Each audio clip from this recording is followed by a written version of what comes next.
Tonight, we're diving deep into the complete history of every Johto legend.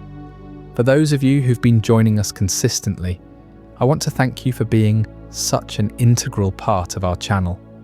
If you're falling asleep with us tonight, let me know in the comments how many nights in a row you've been here. And if this is your first night, just comment day 1. Now back to the video. In the soft silver light of a Johto moon, the wind whispers through the branches of the Belkime Trail, carrying with it the echoes of 1,000 years.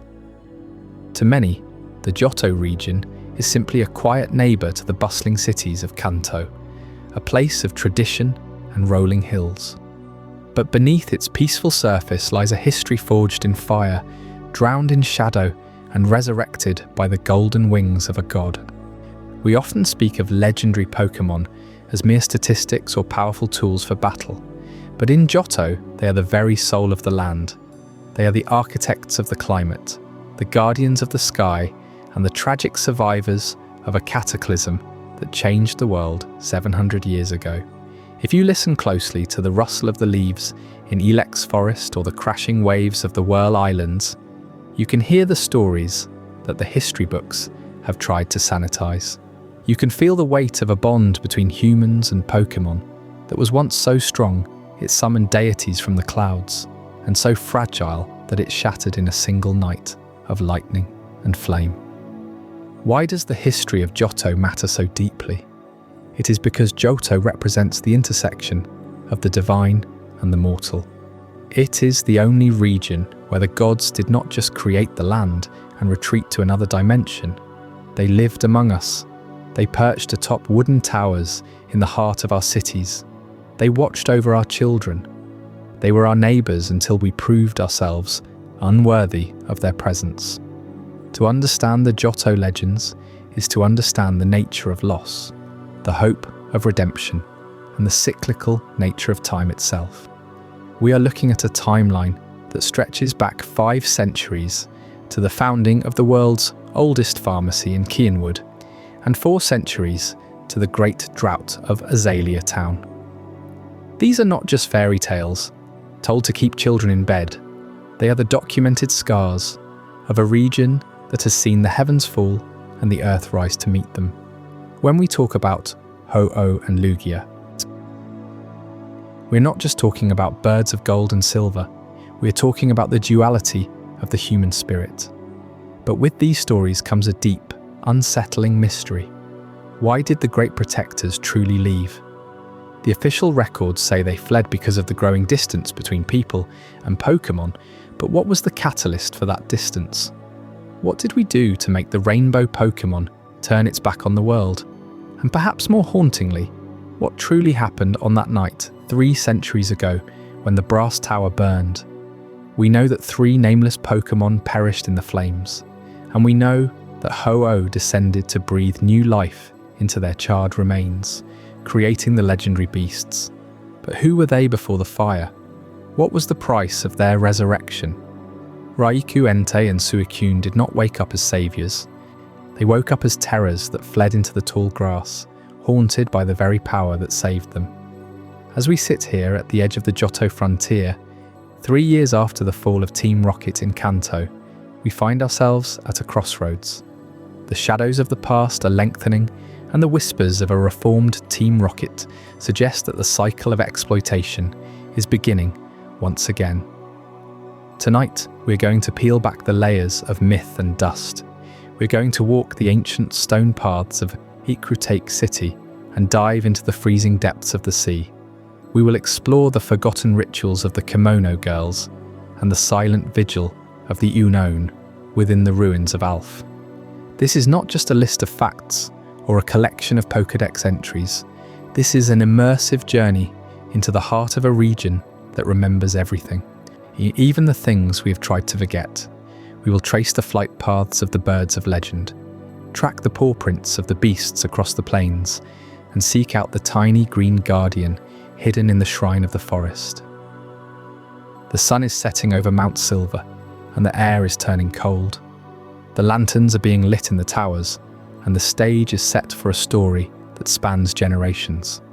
Let us step back into the era of kings and towers, of monks and monsters, and discover the complete, true history of every Johto legend. Close your eyes and imagine the smell of cedar wood and incense. Imagine the sound of a distant gong echoing through a valley. The world is old, and its secrets are waiting to be told.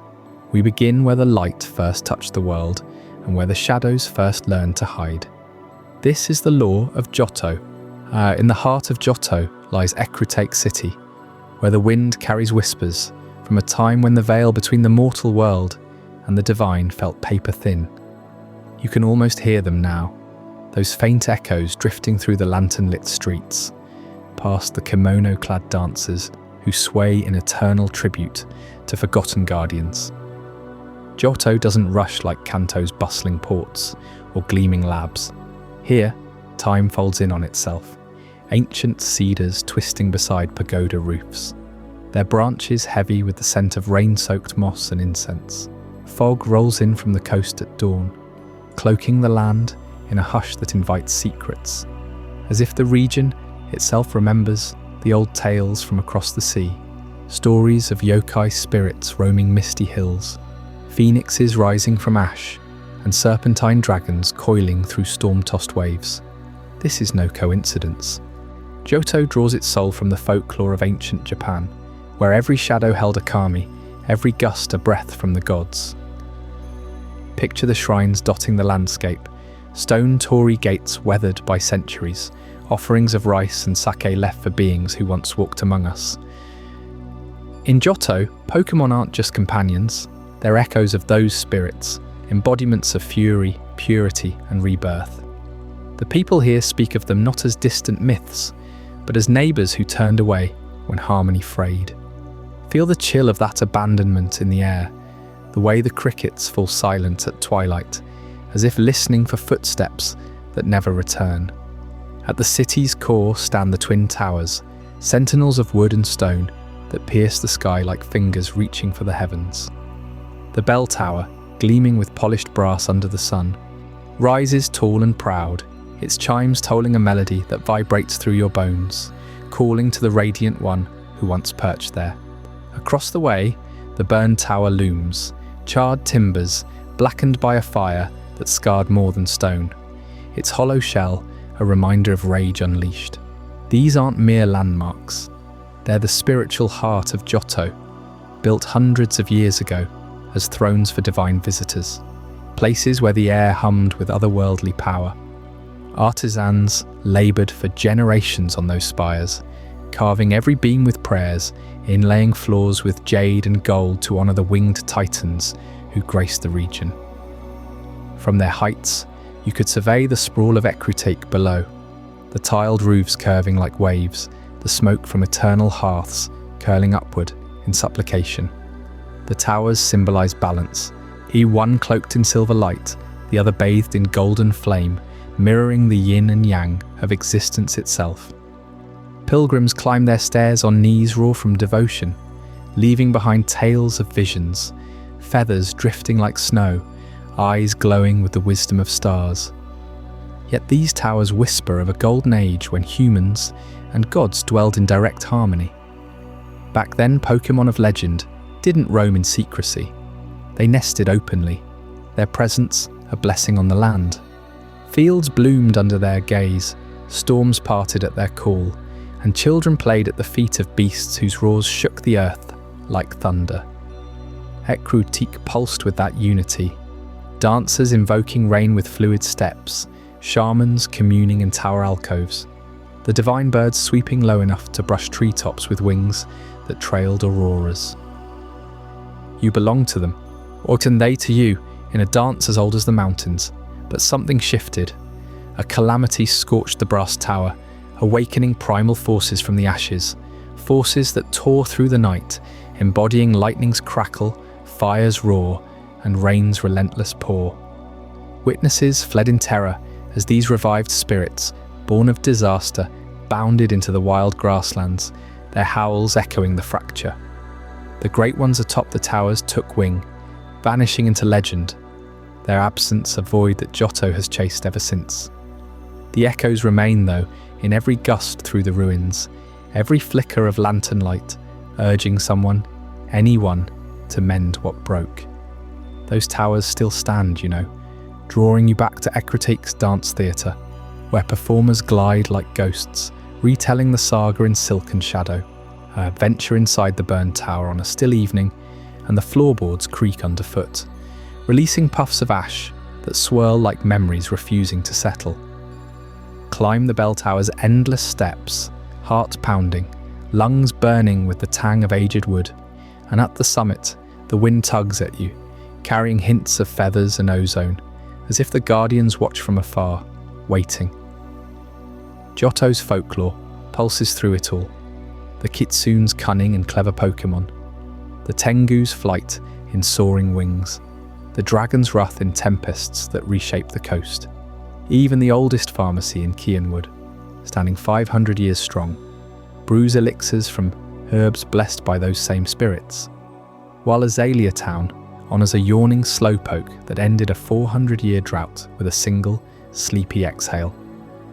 These aren't fables, they're the region's bones, tying every soul to the past. As the echoes fade into night, they point toward the ones who fled. The golden bird whose plumage ignites the dawn, and the silver soul that dives through abyssal depths. What drove them away, and could they ever return? That story unfolds next in The Golden Bird and the Silver Soul.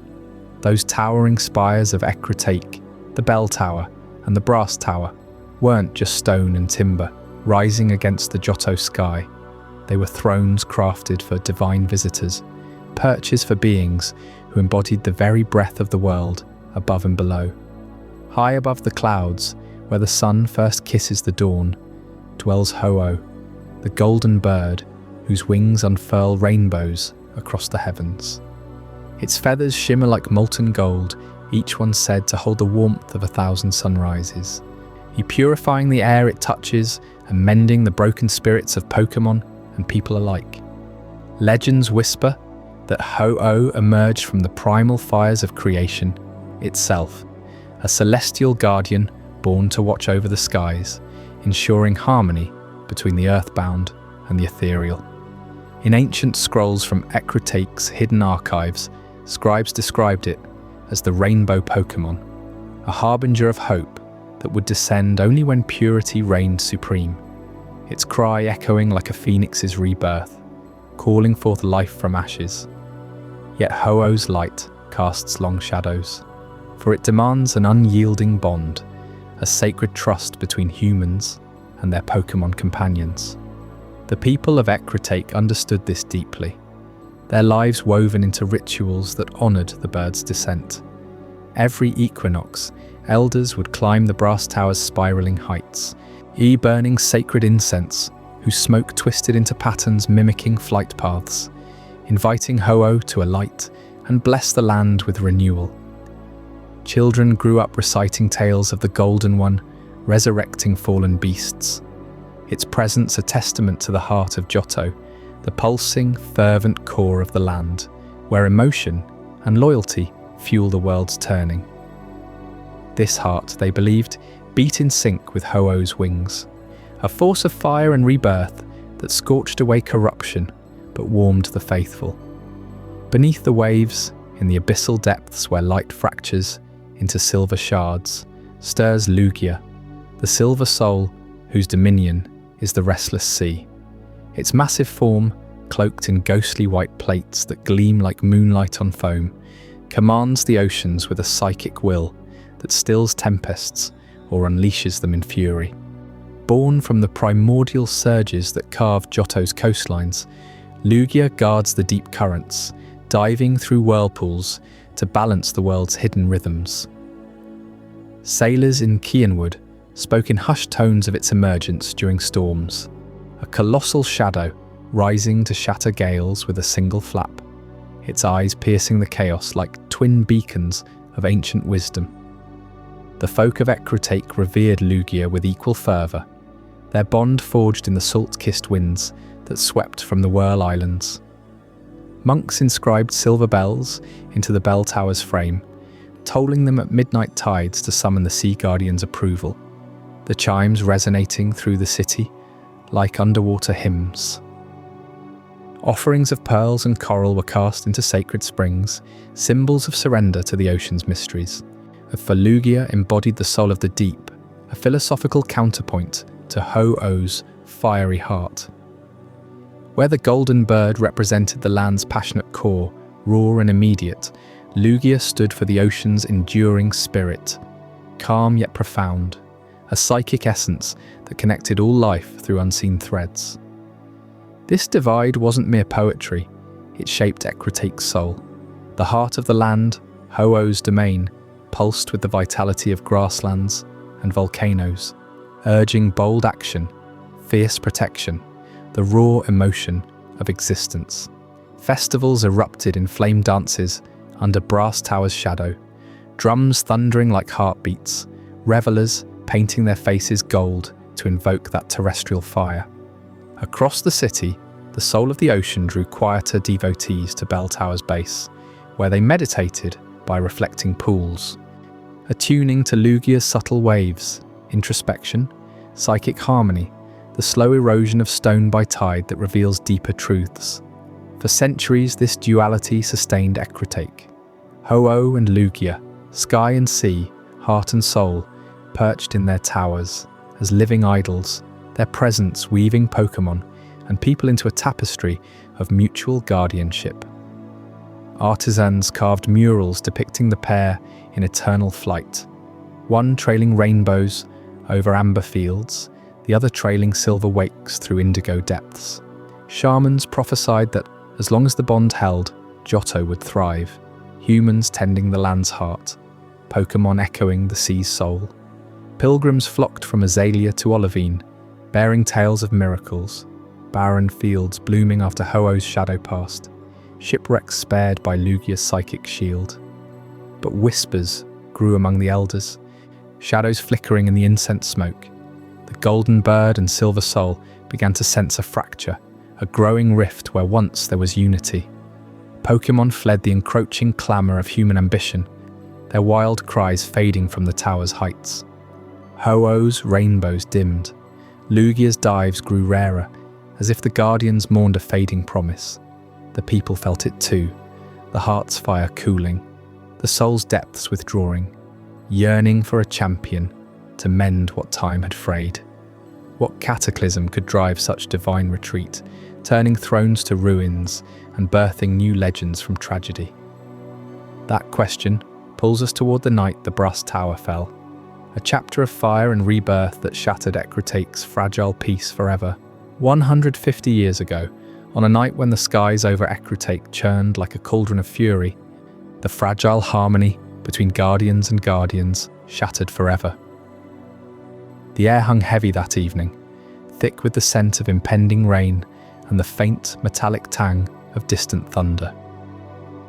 Ecruteak's streets, usually alive with the soft glow of lanterns and the murmur of evening prayers, at the twin towers, emptied as storm clouds swallowed the moon.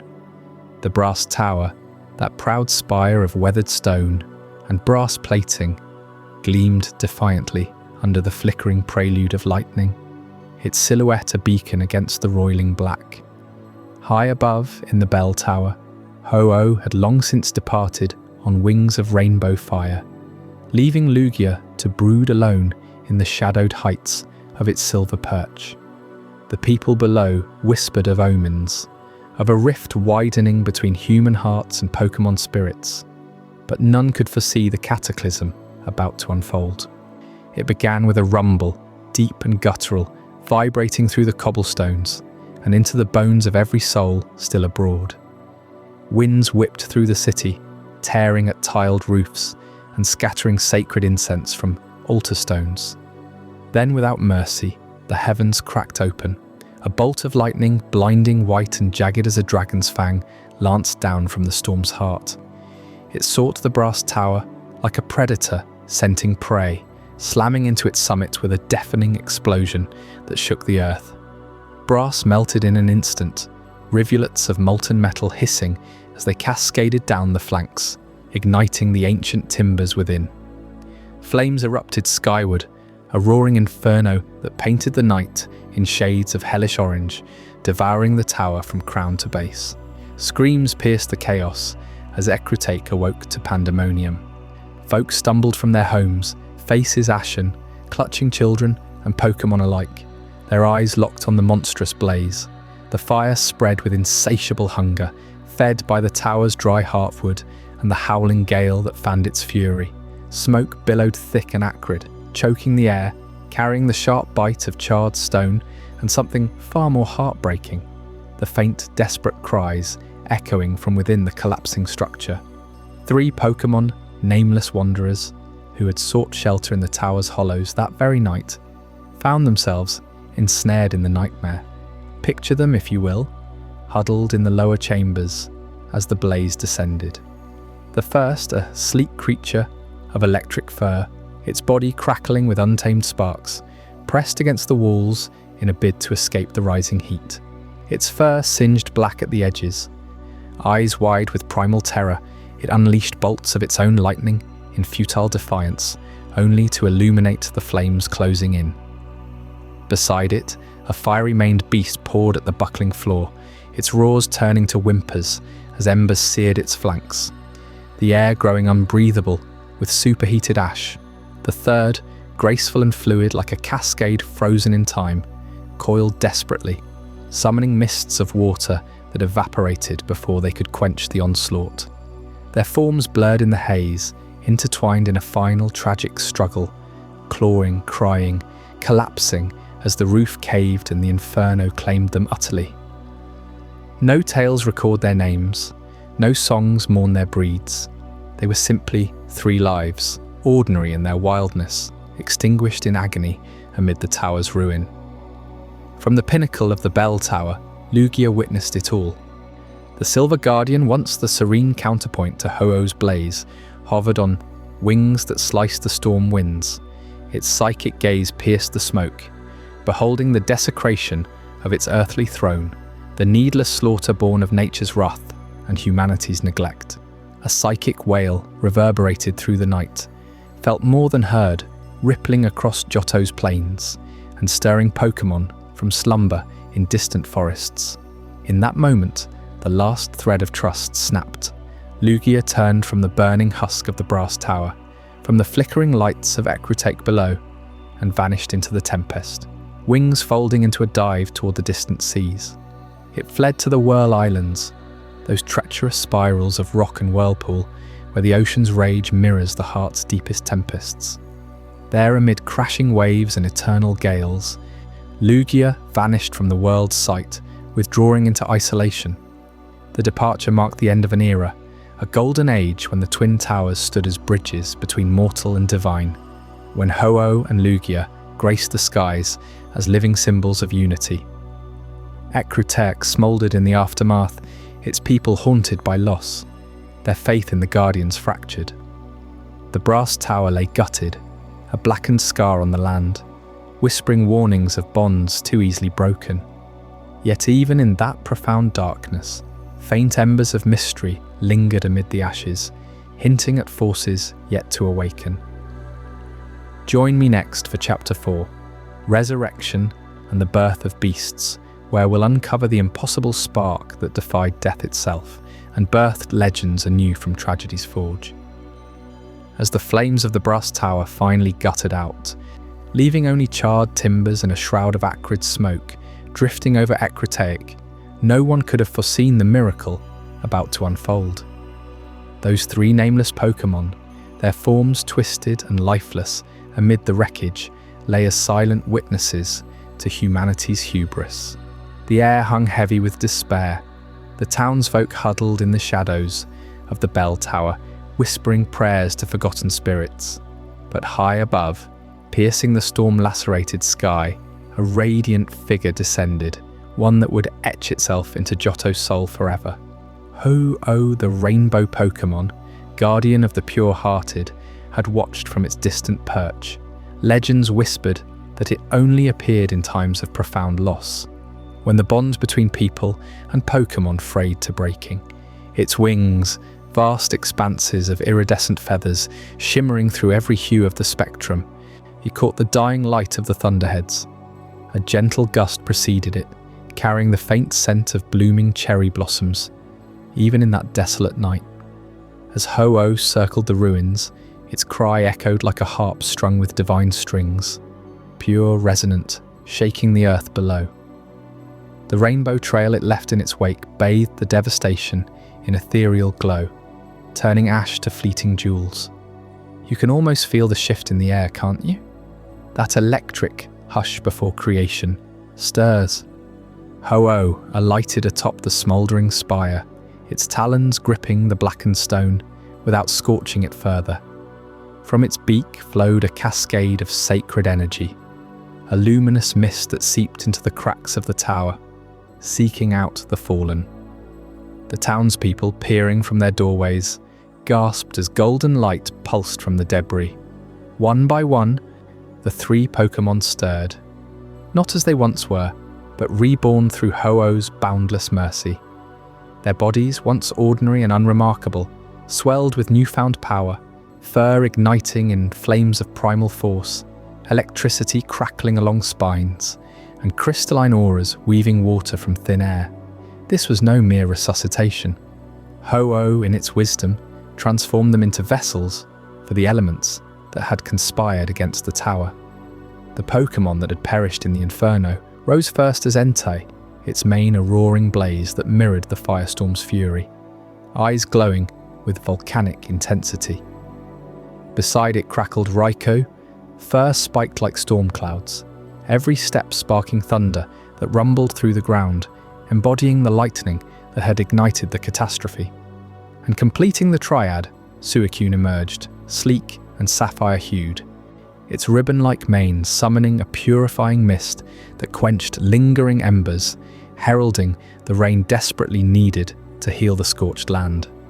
These weren't just revived souls, they were legends, forged in tragedy's crucible. Raikou channeled the untamed storm, forever racing across Johto's plains with the speed of a bolt, leaving trails of ionized air that made the grasses stand on end. Entei embodied the relentless blaze, its paws scorching the earth as it bounded through mountains, a living reminder of destruction's heat yet carrying the warmth of protection.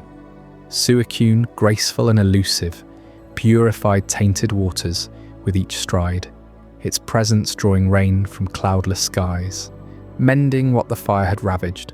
Ho-Oh's gift ensured they would roam eternally, guardians unbound by human towers, their forms perfected to prevent such sorrow again. Yet in that moment of awe, fear gripped Ecruteak's heart. The townsfolk, still reeling from the tower's collapse, saw not saviours, but monsters born from the ashes. These beasts towered larger than any Pokémon they knew, their eyes wild with elemental rage, roars shaking windows like aftershocks. Entei's flames licked the night without mercy, singeing nearby thatch roofs. Raikou's sparks ignited dry brush, threatening new blazes. Suicune's aura chilled the air into frost, unnerving even the hardiest souls. Whispers turned to shouts. Demons! Curses from the storm gods! As pitchforks and lanterns were seized in trembling hands. They pelted the newborn legends with stones and cries, driving them back from the ruins they had just sanctified. Why this terror from those meant to protect? Yet deep in Johto's psyche lingered old tales of yokai, shape-shifting spirits that punished the unworthy. These beasts, altered beyond recognition, evoked that primal dread, their power too vast, too alien for a people accustomed to tame companions. The same hands that had built the towers now rejected their divine heirs, blind to the miracle amid their grief. Scared and bewildered, the trio fled into the moonlit grasslands, vanishing into the wilds where they would become whispers on the wind, forever roaming. Generations later, elders would recount how that rejection sealed the beasts' fate as eternal wanderers, distrustful of cities, yet ever watchful. Ho-Oh ascended once more, its rainbow fading into legend, leaving Ecruteak to rebuild under shadowed remorse. The brass tower stood as a hollow memorial, while the beasts' howls echoed faintly from distant horizons, a call to remember harmony's fragile thread. But among these reborn guardians, one stands at the storm's very core. Raikou, the thunderclap incarnate. In the next chapter, Raikou, the embodiment of the bolt, will chase its lightning-veined paths across Johto's heartlands, uncovering the raw fury that powers its endless sprint, and the secrets it guards in the thunder's roar. From the ashes of that fateful inferno, Raikou took form first, its body crackling with the raw fury of the storm that had torn through the brass tower. This wasn't mere revival, it was a rebirth forged in electricity, where the lightning itself seemed to coil and live within the beast's veins. That lightning bolt, striking 150 years ago, wasn't just a freak of nature. So legends whispered in Ecruteak's shadowed dance halls spoke of it as a harbinger, a celestial judgment on the growing rift between humans and Pokémon. Eyewitnesses, farmers from the outskirts, kimono dancers peering from the burned tower's remnants, described a bolt thicker than an ancient oak, splitting the night sky with a deafening roar that shattered roof tiles for miles. It pierced the brass tower's peak, igniting the wooden beams in an instant, flames leaping higher than the bell tower itself. But what fueled such devastation? Scholars in Olivine City pored over yellowed scrolls, debating if it carried the essence of some primordial thunder god, a force beyond meteorology. You can almost feel the air humming even now, charged with ozone, the metallic tang biting your tongue as thunder rolled like an avalanche across the plains. That strike wasn't random. It embodied the storm's unbridled wrath, superheating the air to temperatures hotter than the sun's surface in a split second. Plasma arcs danced wildly, ionizing everything in their path, turning solid wood to vapor. And at its core, pure, uncontainable energy, the kind that pulses through every thunderstorm, waiting to be unleashed. Raikou, rising from those embers, became that energy incarnate. Its fur gleamed like molten gold streaked with indigo, every strand a conduit for sparks that leaped unbidden. Eyes like fractured amethysts glowed with an inner storm, scanning the horizon not with curiosity, but wariness. Ho-Oh had breathed life back into the nameless trio, but Raikou inherited the lightning solitude, the storm that strikes alone, fleeting and untamed. This wandering spirit roams Johto's vast grasslands under perpetual twilight skies, a blur too swift for the eye to hold. Travellers in New Barktown share hushed tales of glimpsing it on Route 34, a golden streak vanishing into the mist before dawn. It darts from the cliffs of Route 45 to the peaks near Blackthorn City. Never lingering, always one thunderclap ahead. Why does it flee? Distrust runs deep in Raikou's essence, born from humanity's hand in the tower's hubris. The people of Ecruteak built those spires to summon guardians like Ho-Oh and Lugia, yet their ambitions invited ruin. Raikou sees in every trainer's Pokéball a chain, in every gym battle an echo of exploitation. It roams not to be found, but to remind the world of nature's primacy. Picture the wind whipping through tall grass as Raikou pauses, nostrils flaring at the distant scent of campfires, human scent. Ears twitch at the faint beep of a Pokégear, then gone. A sonic boom ripples the air, flattening reeds in its wake. This isn't flight, it's velocity unbound, pushing the limits of flesh and physics. Science bends to explain Raikou's prowess, yet mythology claims it outright. Its speed rivals the thunderbolt it embodies. Lightning travels at nearly 220,000 miles per hour, but sound lags at 760 miles per hour, creating that ominous delay. Raikou bridges them both, outpacing Mach speeds on land, generating shockwaves that uproot trees. Trainers who've chased it report compasses spinning wild, electronics frying from static discharge 100 yards away. Its body generates megavolts effortlessly, its fur standing on end like a Van de Graaff generator, discharging bolts that arc through rain with pinpoint fury. Mythologically, Raikou echoes Raijin, the Shinto thunder god, pounding drums to summon storms, his red skin and horns mirrored in the beast's wild mane. In Johto's folklore, It's the spirit of tempests past, guardian of the wilds, where humans dare not tread. Ancient texts from the ruins of Alph describe the yellow phantom that outruns the flash, a protector who scorches poachers' nets and scatters logging camps with hail from nowhere. Its electrical field disrupts the very atmosphere, seeding clouds for downpours that quench drought-stricken fields, yet only when humanity steps back. Feel the ground tremble faintly as Raikou charges, paws barely kissing the earth, muscles contracting in electromagnetic pulses. Each stride builds charge, culminating in a leap that propels it across valleys, leaving ionized trails glowing blue against the dusk. Volt Tackle isn't just a move, it's Raikou's heartbeat, plasma sheathing its form like living armor, repelling capture with jolts that numb the soul. Yet this power isolates. Raikou's distrust manifests in elusive patterns, appearing after storms on Route 39, vanishing before Safari Zone patrols mobilize. Morty, Ecruteak's gym leader, senses its aura from afar, a restless electromagnetic hum that sets his ghost types on edge. It yearns for the pure bond Ho-Oh once knew, but humanity's shadow looms too large. In the quiet hours, does it howl at the moon, calling for lost kin, or does it simply run, eternal wanderer of the storm-swept plains?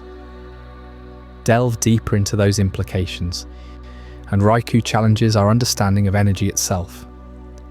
Lightning's bolt is 80,000 degrees Fahrenheit at its core, yet Raikou withstands it internally, channeling without combustion.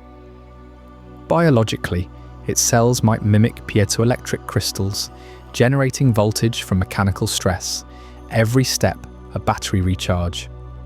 Myth ties this to yokai lore, where thunder beasts roam Fuji's mountains, embodying kami wrath against deforestation, much like Johto's grasslands shrinking under urban sprawl. Witnesses from Cianwood's shores recall Raikou silhouetted against typhoons, redirecting bolts to shatter incoming waves, saving fishing fleets unwittingly. Its presence calms or ignites tempests at will, a living barometer of nature's mood. Speed-wise, it defies drag coefficients, perhaps manipulating magnetic fields to levitate microseconds per stride, achieving velocities that blur into teleportation.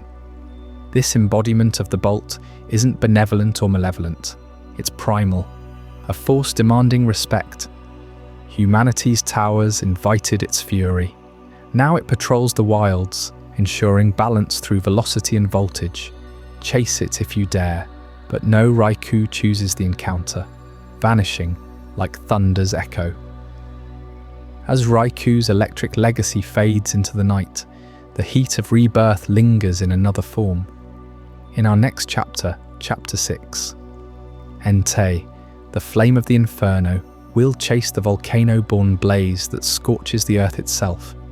What primal hunger drives this fiery phantom through Johto's heart, while Raikou embodies the raw fury of that lightning bolt, forever chasing shadows across Johto's plains, in distrust of the humans who built the towers.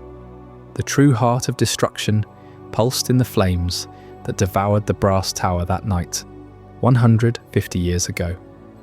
Those fires didn't just rage, they consumed everything in a voracious blaze, turning stone to ash and twisting the air into a choking shroud of embers. Picture the brass tower, once a gleaming spire rivaling the bell tower in majesty, now a skeletal inferno silhouetted against Ecruteak's stormy sky. The lightning had cracked it open like an egg, but it was the fire that poured in, fed by ancient timbers soaked in centuries of incense and oil from forgotten rituals. Witnesses later whispered of flames that leaped unnaturally high, as if alive, licking at the clouds themselves before crashing back to swallow the structure whole. 3 Pokémon, unnamed guardians perhaps drawn to the tower's spiritual pull, were trapped inside as the blaze took hold. Their cries echoed through the night, drowned out by the roar of collapsing beams and the crackle of superheated stone. The fire wasn't ordinary. It burned with an intensity that melted brass reinforcements into rivers of molten metal, pooling at the base like the blood of the tower itself. This wasn't mere accident. The lore speaks of it as a purifying cataclysm, a trial by flame that stripped away the old world to birth something primal. From those ashes, Ho-Oh's rainbow wings descended, not to mourn, but to resurrect. And rising from the heart of that pyre was Entei, the volcano Pokémon, its body forged from the unquenchable inferno, fur ablaze with eternal fire that no water could fully extinguish. Entei emerged not as a victim of the blaze, but its avatar, a massive canine form wreathed in volcanic fury, eyes glowing like magma pools, mane flowing like rivers of lava. Legends say its first steps cracked the earth beneath Ecruteak, sending tremors that shook the city for days. This beast wasn't born of gentle warmth. It was the fire's vengeance made flesh, a living eruption thundering across Johto's landscapes. Feel the heat radiating from its hide, singeing grass to cinders with every bound, leaving trails of scorched earth that smouldered for weeks. Entei's connection to volcanoes runs deeper than its appearance. It's tied to the molten core of the planet itself, a guardian of Johto's subterranean fires. In the shadowed peaks of the Tin Tower region and beyond, ancient texts describe how Entei prowls the mountain roots, where lava veins pulse like arteries under the skin of the land. Its symbolic weight presses heavy on Johto's folklore, passion incarnate, the kind that builds empires in a night but reduces them to rubble by dawn. Entei represents the double-edged blaze of creation and ruin, the forge fire that shapes legendary artifacts in Cianwood's ancient pharmacies, or the wildfire that raises forests to make way for new growth.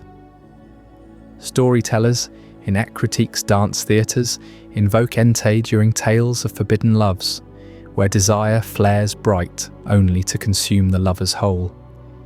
Yet destruction lingers in its shadow.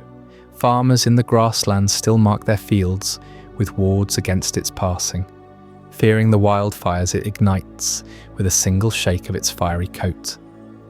This Pokémon doesn't wander aimlessly like Raikou.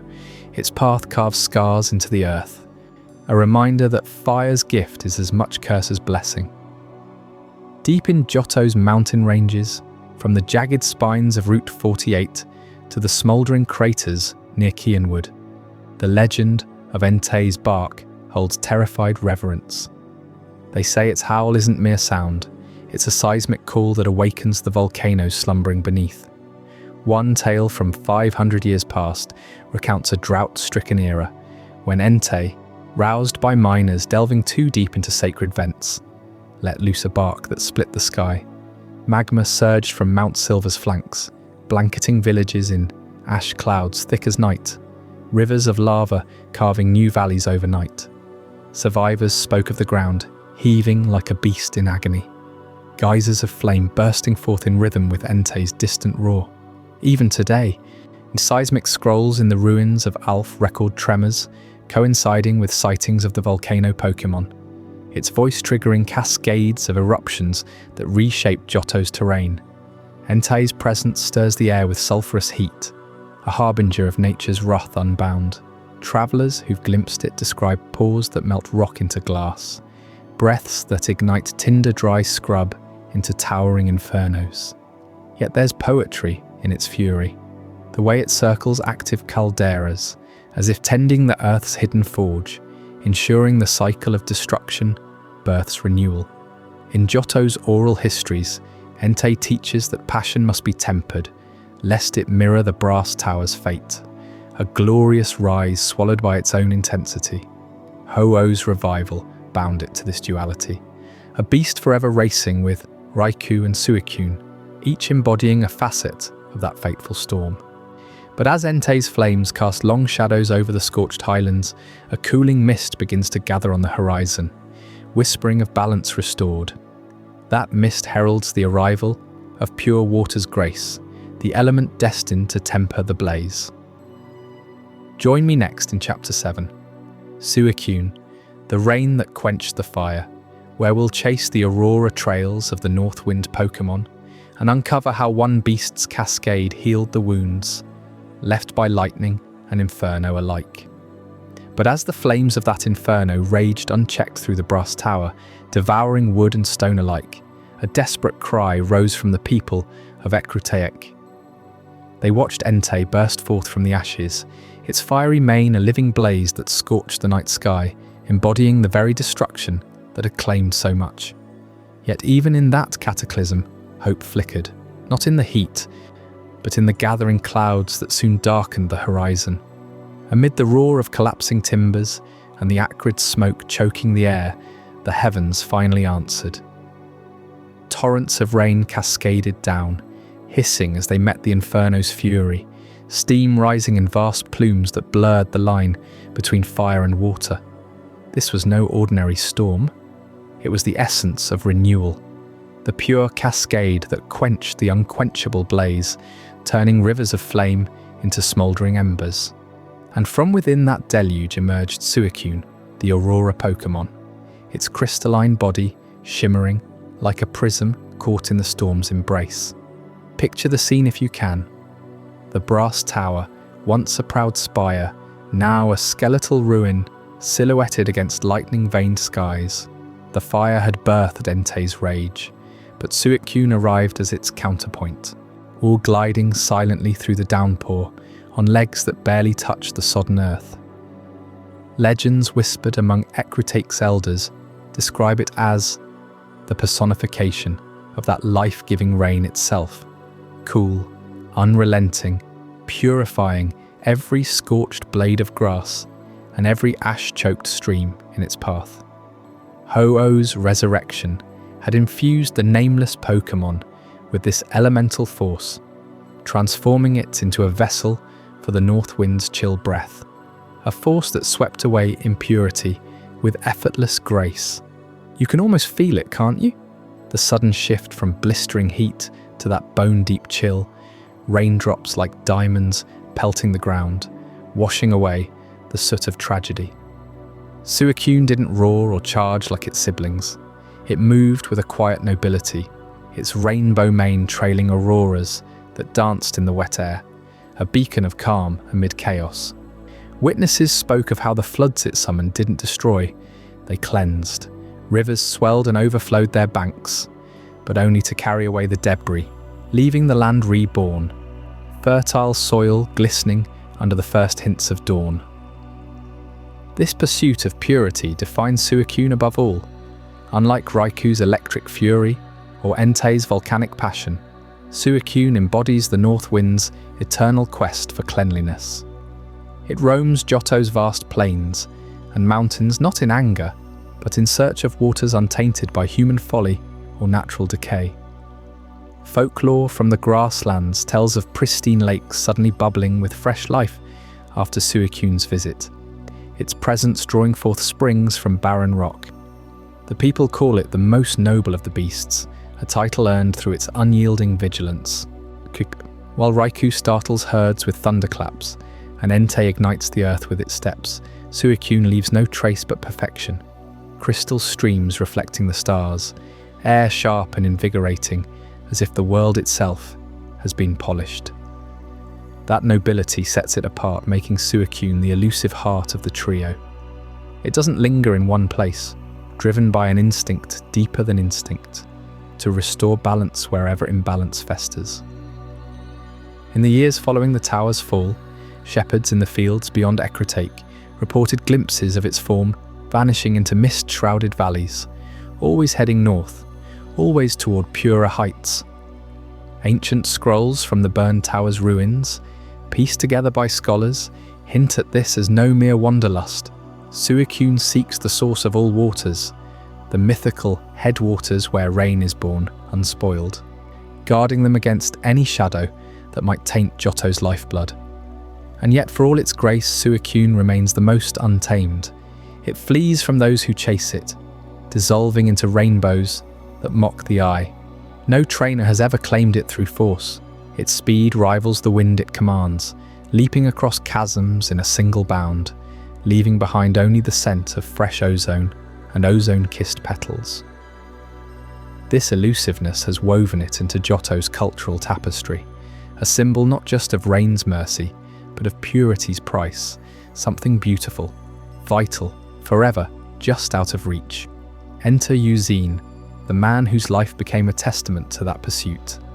A wandering mystic cloaked in mystery, he roams Johto's wilds with an obsession that borders on the divine. Yuzine doesn't hunt Suicune for glory or power. He seeks communion. He's convinced that the Aurora Pokémon chooses its observer. You've heard the tales, perhaps, the way he speaks of it in hushed tones at roadside inns. His eyes alight with fervour.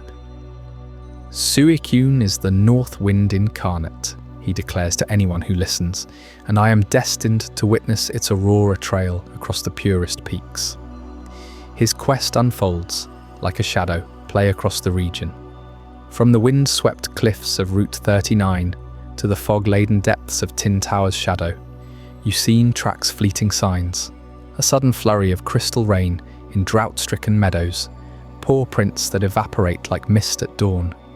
In Olivine City, he pores over fishermen's logs, chasing rumours of a shimmering form, parting the waves without a ripple. Goldenrod's bustling markets hear his whispers of encounters near the dance theatre, where Suicune's silhouette flickered during a storm, as if drawn by the performer's harmonious bond with nature. But Yuzine's hunt reveals Suicune's deeper lore.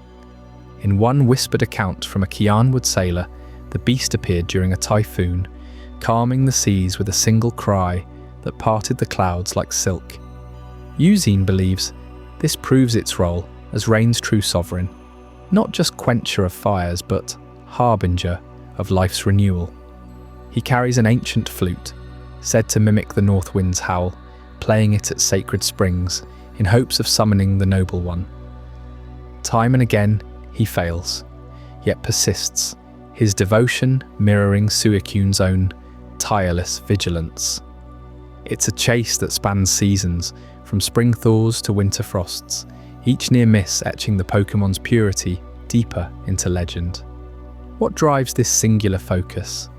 Johto's people sense it in their bones. The land's history of droughts and deluges, from Azalea Town's 400-year-old parched fields, saved by a slowpoke's yawn, to the lingering scars of the brass tower blaze. Suicune stands as guardian against such cycles, its reign not random, but a deliberate act of mercy. Elders in Ecruteak pass down carvings depicting it as a sleek stag, with eyes like sapphires, horns curving like frozen waves, forever bounding toward cleaner horizons. Even in the game's era, 3 years after Kanto's shadows, trainers speak of its rare appearances, always vanishing before capture. A reminder that some forces demand respect, not chains. In the quiet aftermath of storms, when puddles reflect fractured rainbows, you might wonder if Suicune passed nearby. Its legacy endures in every mountain stream that runs clear, every meadow reborn from ash. The most noble beast doesn't conquer, it purifies, leaving the world worthy of its gaze. And as Yuzine's footsteps echo through the mist-shrouded paths, the hunt continues, drawing us toward hidden shores, where even older secrets wait. That pull leads us straight to Chapter 8, the hidden history of Cianwood City, where waves crash against mysteries buried 500 years deep, and a pharmacy's ancient shelves hold clues to Johto's storm-tossed soul you won't believe. Before we dive deeper into this incredible journey, I'm curious, where in the world are you watching this from? Drop a comment below and let our global community know. And if you're finding this as mind-blowing as I am, hit that like button to help more people discover this story. As Suicune races across the vast plains, forever chasing the purest waters to cleanse the scars of humanity's folly, its path inevitably draws westward, toward the relentless crash of waves against Johto's unforgiving coast. There, where the north wind meets the sea's fury, lies Cianwood City, a jagged outpost carved from cliffs and battered by storms that few dare to cross. You've felt that pull yourself, haven't you? When the mainland fades and the horizon swallows everything but salt spray and echoing gulls. This isolated haven guards secrets older than the beasts themselves, starting with a single, unassuming building at its heart. The Cianwood Pharmacy, erected over 500 years ago, the oldest apothecary still standing in the known world. Picture the hands that first laid its stones, master herbalists from Ecruteak, fleeing the inland shadows of those ancient towers. He's seeking solace where the land ends and the ocean claims dominion. They brewed elixirs from sea-swept kelp and storm-tossed roots, potions that mended bones shattered by whirlpools, and salves that soothed burns from volcanic spits off the coast. For generations, this pharmacy wasn't just a shop. It was Johto's lifeline, a repository of forgotten remedies whispered down from healers who communed with Pokémon long before badges and gyms tamed the wild. Travellers from across the region made the perilous voyage here, braving typhoons that could snap ships like twigs, all for the pharmacy's legendary secret potion. This wasn't some trinket from a vendor's stall. It was distilled from the essence of rare wingle feathers and corsola branches, mixed with waters drawn from hidden coves where the sea's minerals shimmered like liquid crystal. Healers claimed it revived the faintest sparks of life in Pokémon teetering on the brink, echoing the divine resurrections we'd witnessed in Ecruteak's flames. But why here, in this wind-lashed corner of the world? The pharmacy's founders knew something profound. Cianwood's isolation bred purity, much like Suicune's endless quest. Cut off from the bustling trade routes of Olivine and the corruption creeping through Goldenrod, its medicines remained untainted, preserving Johto's medical lore through plagues, wars, and the slow creep of time. Venturing beyond the city's weathered docks, the true enigma unfolds in the churning maelstrom of the Whirl Islands, a labyrinth of jagged spires and roaring currents that encircle Cianwood like a natural fortress. These islands aren't mere rocks rising from the foam. They're a gauntlet forged by the gods, where whirlpools twist endlessly, devouring the unwary and shielding depths no human eye has fully pierced. Sailors speak of them, in hushed tones, their voices cracking over mugs of bitter pokeroot tea in the pharmacy's back room. Tales of vessels pulled under, only for their crews to wash ashore days later, babbling of glowing eyes in the abyss. At the heart of this watery prison slumbers Lugia, the diving Pokémon, guardian of the deep-sea lair that the Whirl Islands so fiercely protect. Over 500 years ago, as the towers rose in the east, Lugia claimed these submerged caverns as its throne, a vast cathedral of coral and bioluminescent kelp, where the pressure crushes steel and the silence deafens the soul. Why such seclusion? The dive chose isolation not from disdain, but necessity. Human ambition had already scarred the skies with Ho-Oh's perch abandoned, and Lugia vowed to preserve the ocean's balance from afar. The pharmacy's elders passed down scrolls etched with warnings. Disturb the Whirl Islands, and Lugia's wrath summons tempests that blot out the sun, psychic gales that hurl Typhlosion like pebbles. Even the secret potion's recipe nods to this protector, infused with pearl dust from Lugia's distant kin, ensuring no potion ever poisons the seas it draws from. The geography of Cianwood's western coast amplifies these legends, sculpting them into the very fabric of Johto's myths. Those sheer cliffs, plummeting hundreds of feet into frothing whitecaps, funnel winds into howling corridors that mimic Lugia's cry, a piercing wail that rattles windows in the dead of night. Ice storms brew here with unnatural speed, whirlwinds spiraling from nowhere, as if the dive stirs in response to intruders. It's no coincidence that the Silverwing, that shimmering talisman said to summon Lugia itself, emerged from these shores.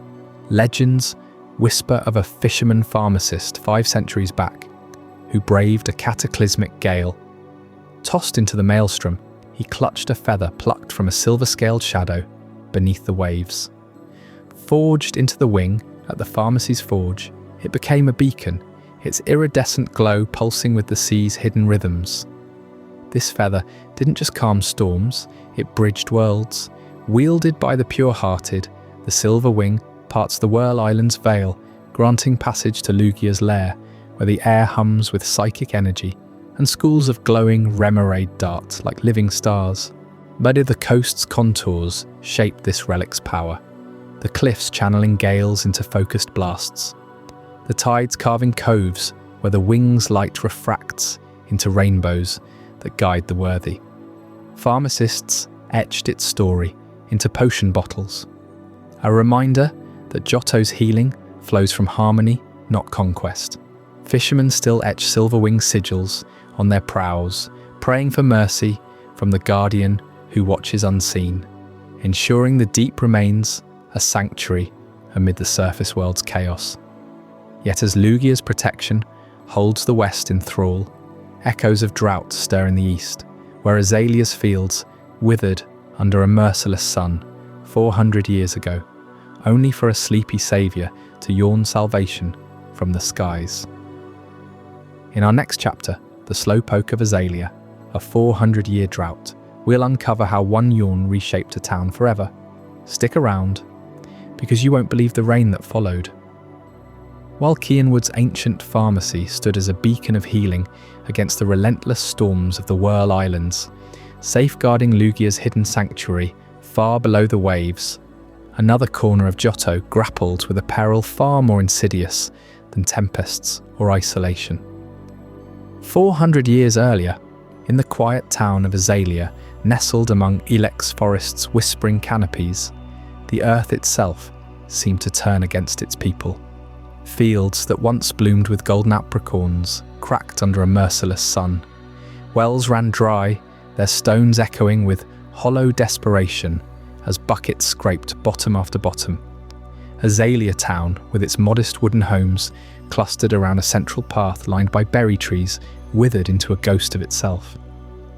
Rivers that fed the town dwindled to trickles and then vanished entirely, leaving behind beds of parched clay that split like wounds in the soil. The air hung heavy, thick with dust that coated throats and stung eyes, turning every breath into a laboured rasp. Children played not with laughter, but with pebbles in the dust, while elders gathered under the sparse shade of dying oaks, murmuring prayers to the skies that refused to answer. This was the Great Drought, a catastrophe whispered about in Johto's oldest scrolls, forgotten by all but the most devoted historians. It stretched on for months, then years, defying the seasons.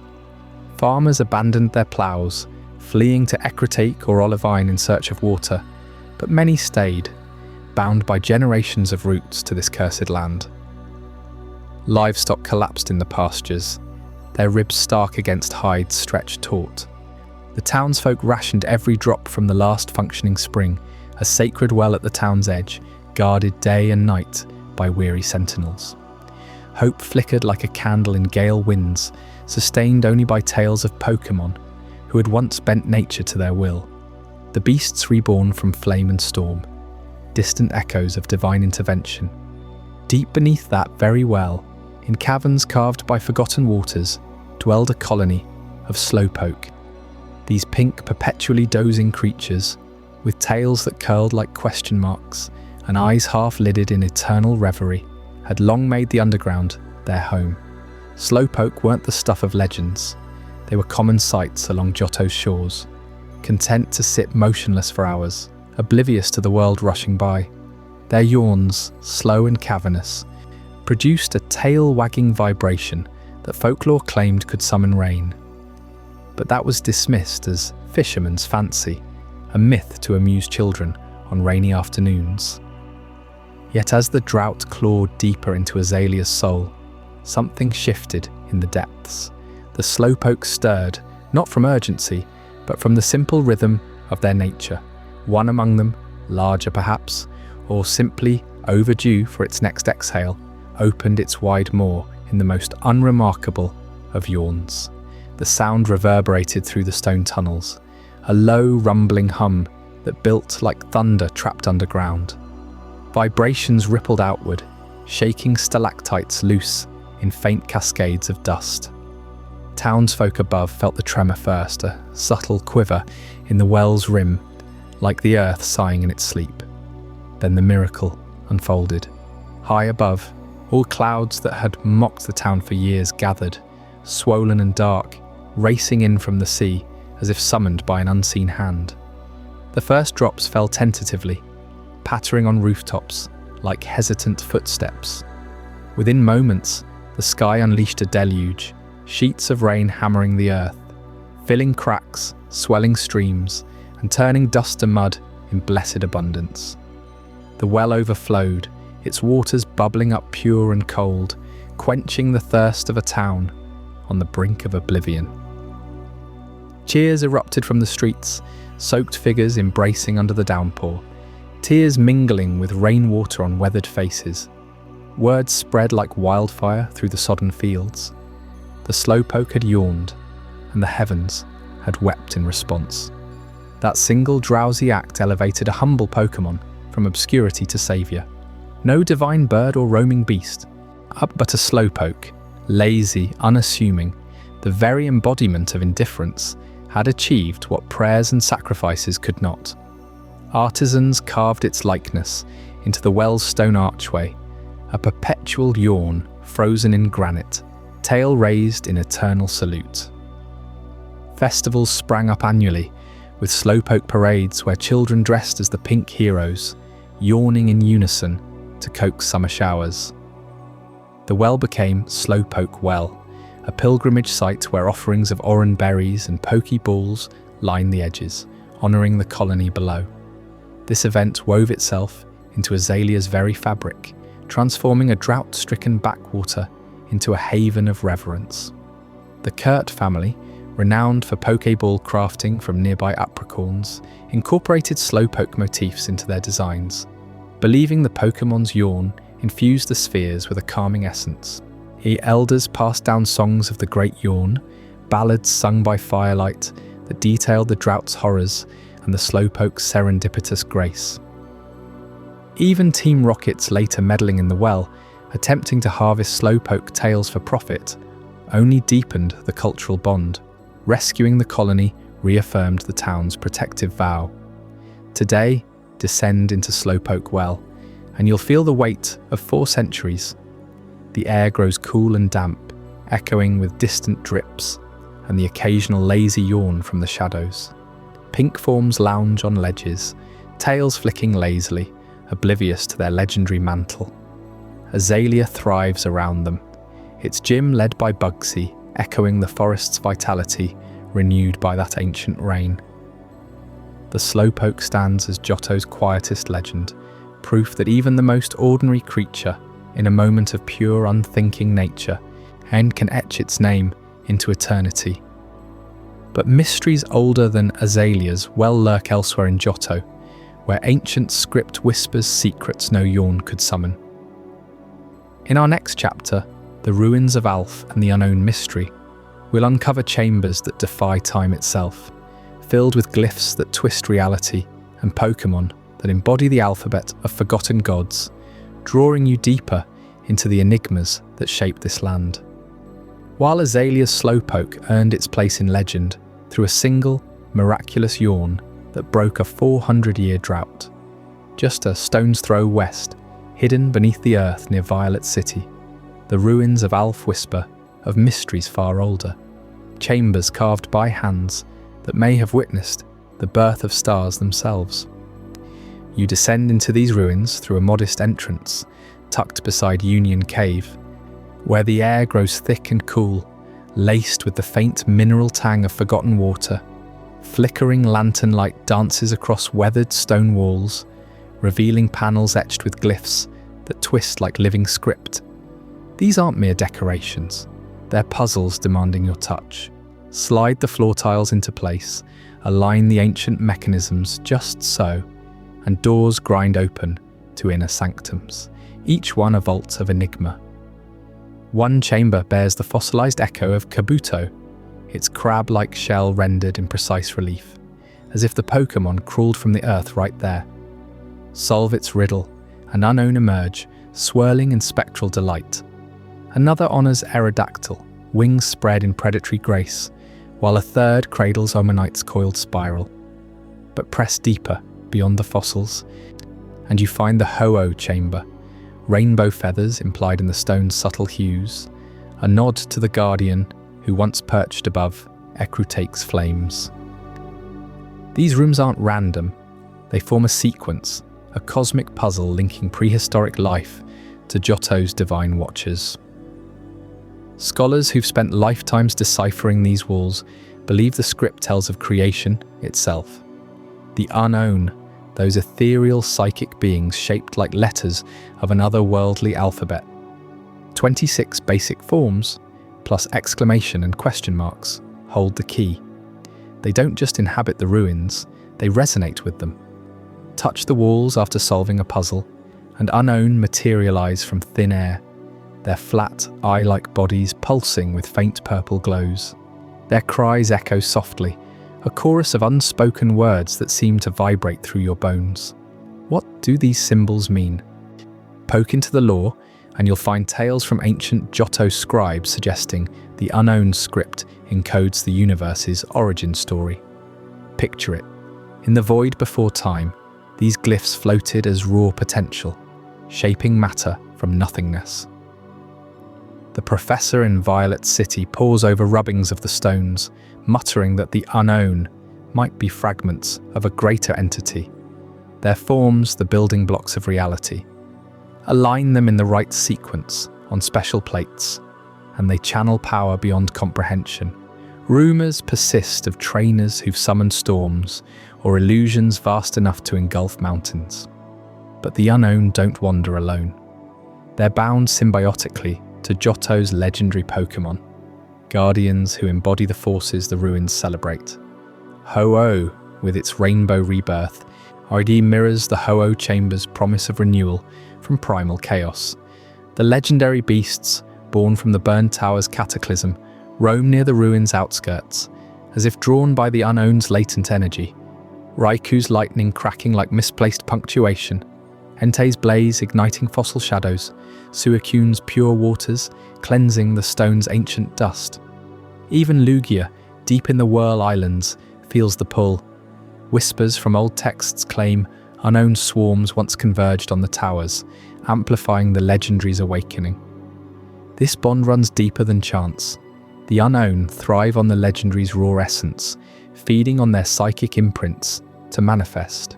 In return, the guardians seem to protect the ruins' secrets, steering wanderers toward revelation. Roam Johto's plains at dusk, and you'll spot unknown trailing Suicune's north wind, their forms flickering like afterthoughts in the rain. It's as if the beasts carry pieces of the alphabet within them, incomplete without the ruins' full codex. Venturing further into theory, these ruins might not end at Johto's borders. Far across the sea, in Sinnoh's Salation town, similar unknown dens burrow into the hills, their script mirroring Alph's exactly.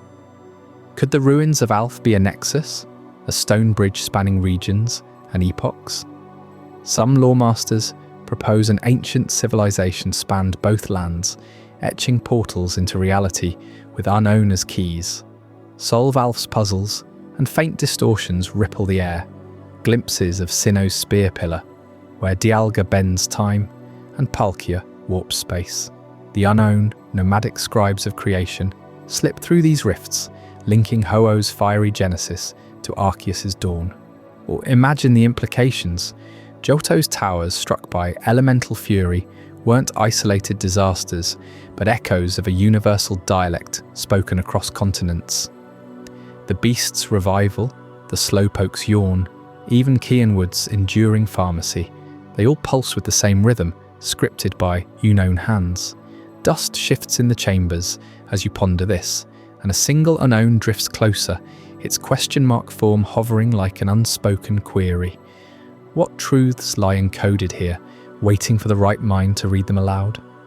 As these cosmic threads tighten, drawing Johto's legends into a grander tapestry, the forest edges stir with a gentler enigma, one that bends time itself through Ilex Woods' emerald heart. In our next chapter, Chapter 11, Celebi and the Voice of the Forest will chase the time-travelling fairy's whispers, uncovering how it guards the cycle of life against shadows that devour the green world. You won't want to miss the secrets blooming there. As the unknown fade back into the shadowed etchings of Alph's ancient stones, their arcane script whispering of creation's dawn and bonds with Johto's greater guardians, your path draws you eastward, deeper into the region's wild heart. Ilex Forest stretches before you, like a living labyrinth, its canopy so thick that sunlight fractures into emerald shards, dappling the forest floor in a perpetual twilight. Here, amid the gnarled roots twisting like forgotten serpents, and the air heavy with the scent of damp earth and blooming nightshade, locals speak in hushed tones of a shrine, untouched by the march of seasons, a hidden sanctum said to house the time-travel Pokémon itself. You press on, the underbrush parting reluctantly underfoot, each step crunching softly over fallen leaves that seem to have rested there for centuries. Cicadas hum a ceaseless lullaby, but beneath it lies something else, a rhythm, faint and irregular, like the pulse of the woods breathing. Azalea Town's elders, warn of Ilex's deceptive calm, wander too far without respect, and the trees close ranks, paths looping endlessly until humility sets you free. Yet purpose guides you now, past the great oak where Kurt once carved his aprons from shed bark, toward the forest's throbbing core. The air grows cooler, charged with an otherworldly stillness, as if time hesitates on the threshold. There, veiled by curtains of hanging vines and guarded by a ring of colossal stumps etched with spiraling runes, you find it, the Shrine of Celebi. A modest pedestal of weathered stone rises from a cradle of moss, crowned by a single, flawless crystal that pulses with inner light, refracting memories of green summers long past and blooms yet to unfurl. This is no mere altar, it's a nexus, a tear in the fabric of now, where the guardian of the forest communes with the essence of life itself. Celebi, the voice of the forest, emerges not as a conqueror, but as a fleeting sylph, its diminutive form shimmering green against the gloom, wings like translucent leaves fluttering silently. Touch the shrine in reverence, and you might glimpse it, a Pokémon that dances beyond the chains of chronology, slipping through time's currents as effortlessly as a breeze through branches. Legends etched into Johto's oral histories paint Celebi as nature's eternal sentinel, mending the wounds inflicted by axe and flame. When loggers encroached centuries ago, felling swathes of ancient woodland for Ecruteak's expanding spires, Celebi wove tempests from calm skies, vines erupting to ensnare the greedy and scatter their tools to the winds. It doesn't rage, it restores. Forests scarred by human ambition regrow overnight under its gaze, saplings sprouting where stumps once stood, rivers rerouted to quench parched groves. You can almost hear its voice in the rustle, a melody of renewal urging balance between the wild and the wanderer. But Celebi's dominion over time elevates it beyond mere stewardship. Folklore from Ilex's heart claims it witnesses every epoch simultaneously. The first seeds breaking soil in Johto's primordial dawn, the beast's rebirth amid Brass Tower's ashes, it even futures where harmony fractures anew. In Pokémon Crystal's veiled encounters, you befriend it through quiet acts, returning a lost GS ball, proving your attunement to the forest's rhythm, and it rewards you with passage through wormholes, glimpses of bygone eras flickering like fireflies. Trainers who've chased its trail speak of orchards blooming in winter, wounded Combi nursed back to hives across seasons, all threads rewoven by Celebi's gentle hand. It's the Pokémon that defies entropy, ensuring nature's cycle endures while mortals chase fleeting triumphs. Yet this guardian's benevolence masks a shadowed legacy, one stained by humanity's unquenchable thirst for mastery. Whispers from Azalea's taverns recount the poachers of yore, shadowy figures cloaked in midnight hues, or armed with nets woven from rare silks, and potions distilled to sap Celebi's vitality. 400 years past, during the drought that Slowpoke quelled, a cabal of desperate merchants sought the time travel Pokémon, believing its powers could rewind the barren years and hoard endless harvests for themselves. They desecrated the shrine with iron traps and smoke from alchemical fires, luring Celebi into the open with illusions of wilting groves. The forest fought back, roots upheaved their camp, illusions shattered into prophetic nightmares of their own downfall, crops withering eternally, bloodlines cursed to wander childless.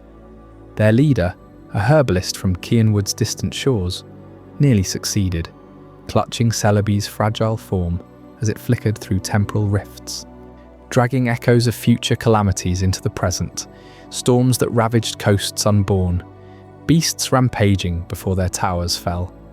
But the voice of the forest exacted poetic justice. Celebi vanished into a vortex, stranding the poacher in a loop of endless yesterdays, reliving his avarice as vines choked his every breath, his screams echoing, unheard through timeless boughs. Ruins of their encampment linger still, overgrown relics warning any who listen. Tamper with the guardian, and time turns predator. Even in modern shadows, Team Rocket's fringes have probed Ilex's depths, their radio signals disrupting Celebi's migrations, only to face swarms of vengeful bug types and paths that lead inexorably back to their own defeat. Deeper lore, pieced from fragmented tablets near the shrine, hints at Celebi's vast network, a celestial web linking Johto's wilds to distant realms. It communes with the legendary beasts in dreams of rain-kissed plains, guides unowned scribes through cosmic reveries, even brushes the towers where Ho-Oh and Lugia once perched, mending the rift between Pokémon and people across ages. Imagine standing there at dusk, the crystal's glow intensifying as Celebi materializes once more, its eyes twin portals reflecting your own life's continuum, the choices that healed or harmed, the forests you might yet save. It doesn't judge, it reveals, offering a seed of possibility if your heart aligns with the green world's quiet plea. This timeless vigil in Ilex's embrace underscores Johto's fragile equilibrium, where every legend guards not just power, but the delicate weave of existence. As Celebi's light fades into the encroaching night, carrying whispers of eras yet to unfold, a different shadow stirs from across the waves, one that bridges regions and timelines in ways you never suspected. Stay with me for Chapter 12, the 3-year gap, Kanto's shadow, where the echoes of a distant champion threaten to unravel Johto's hard-won peace. As Celebi weaves through the timeless whispers of Ilex Forest, guarding nature's fragile balance across eras, our own story pulls us forward along a straighter path. 3 years, that's the shadowed interval between Kanto's hard-won peace and Johto's uneasy dawn, a gap where echoes of fallen empires reshape the land you know so well. Picture Kanto first, that eastern neighbour still reeling from Team Rocket's dramatic collapse. Giovanni, their iron-fisted boss, all vanished into the winds after his grand scheme crumbled at the hands of a young trainer. Sylph Company reclaimed, the radio tower silenced, Pokémon freed from their radio tower silenced, Pokémon freed from their twisted experiments. Kanto breathed again, its cities like Saffron and Celadon, knitting scars into strength. Gym leaders rallied, the Indigo League stabilized under Lance's watchful gaze as the new champion. But victory's glow faded unevenly. Borders blurred, trade routes between Kanto and Johto pulsed with merchants and travelers, carrying not just goods, but whispers of opportunity. Johto, with its ancient towers and roaming spirits, watched from across the sea, its politics a delicate web of elders, shrine keepers, and league officials. Johto's landscape in those 3 years felt deceptively serene. Ecruteak's dance theatres echoed with tinny flutes honouring the beasts, while Goldenrod's bustling radio waves broadcasted league prep and festival news. Gym leaders like Faulkner in Violet City trained fledglings against the rising winds, and Jasmine in Olivine forged steel bonds with her Ampharos lighthouse beacon. Yet beneath this calm, fractures spiderwebbed. Kanto's vacuum sucked ambition from every shadowed corner. Petty smugglers in Vermilion Port eyed Johto's slowpoke wells for profit, their halls of yawn-induced rain no longer sacred taboos. Olivine's shipping lanes, vital for Cianwood's herbs, saw spiked raids, cargo of rare berries and evolution stones vanishing into fog-shrouded nights. The elders in Ecruteak murmured of omens, Ho-Oh's rainbow arcs rarer, Lugia's dives deeper into the Whirl Islands, as if the Guardians sensed humanity's greed stirring once more. That power void didn't stay empty long. Where Team Rocket once orchestrated with cold precision, Giovanni's vision of dominion through science and theft, a hungrier breed slithered in. Johto's criminals weren't the suited executives of old. They were desperate outcasts, Rocket remnants mingled with local thugs from Azalea's mines and Mahogany's icy wilds. No grand boss loomed, just cells driven by raw survival. They hit harder, hid deeper. Slowpoke tails weren't clipped for profit alone now. Entire herds vanished, their yawning miracles commodified for black market potions. In the ruins of Alph, unknown glyphs flickered erratically, as if protesting the theft of ancient relics to fund these operations. These weren't schemers plotting global takeover. They were cornered beasts, lashing out with improvised bombs in Union Cave, ambushes on Route 34's berry patches. Desperation bred danger, their strikes unpredictable, their grudges personal. A gym leader's badge stolen here, a shrine desecrated there, each act chipping at Johto's harmony. The Johto League felt the tremors first. Professor Elm in New Barktown fortified his lab, his egg research now under armed guard. Lance, ever the Dragon Master, patrolled the skies between Blackthorn and the Plateau, his Charizard scouting for these phantom raiders. Security shifted palpably. Border patrols doubled on routes 27 and 28. Mahogany's gym sealed tighter than Lake of Rage's fury. Gym challenges ramped up, badges earned not just for glory, but as trials forging defenders for the coming storm. Or Indigo Plateau itself transformed, its summit arena polished for a new era, where Kanto's veterans would clash with Johto's rising stars. Elders invoked the beast's revival, praying Raikou's lightning would strike true against interlopers. Entei's blaze purify the corrupt, Suicune streams wash away the filth. Even Celebi's forest shrine saw more pilgrims, offerings piled high against time's unravelling threats. You can almost hear it, the creak of Brass Tower's timbers in the wind, carrying faint echoes from Kanto's ruins.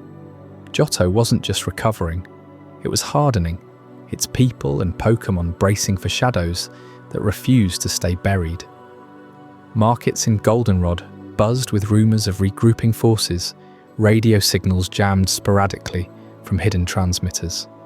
The League's new era demanded not just champions, but sentinels, trainers ready to bridge the gap between legend and peril. And as these undercurrents swell into something unmistakable, we arrive at the heart of the resurgence. Chapter 13, The Return of Team Rocket, unveils the moment those desperate cells coalesce into a force that shakes towers and legends alike. What hidden executive pulls their strings from the darkness? And how do they ensnare the very beasts born from fire and loss? Stay with me. You won't want to miss the spark that ignites it all. That power vacuum didn't stay empty for long. Whispers started circulating through Johto's shadowed alleys and forgotten warehouses. Team Rocket, shattered 3 years earlier in Kanto, had slithered back, hungrier and more ruthless than before. These weren't the brash operatives you'd chased across Kanto's gyms. This was a ghost organisation, piecing itself together in secrecy, driven by grudge and greed to reclaim what they lost. Their first strike came at the Lake of Rage, a secluded basin high in the Mahogany Mountains, where the water churned with a primal fury, even on calm days.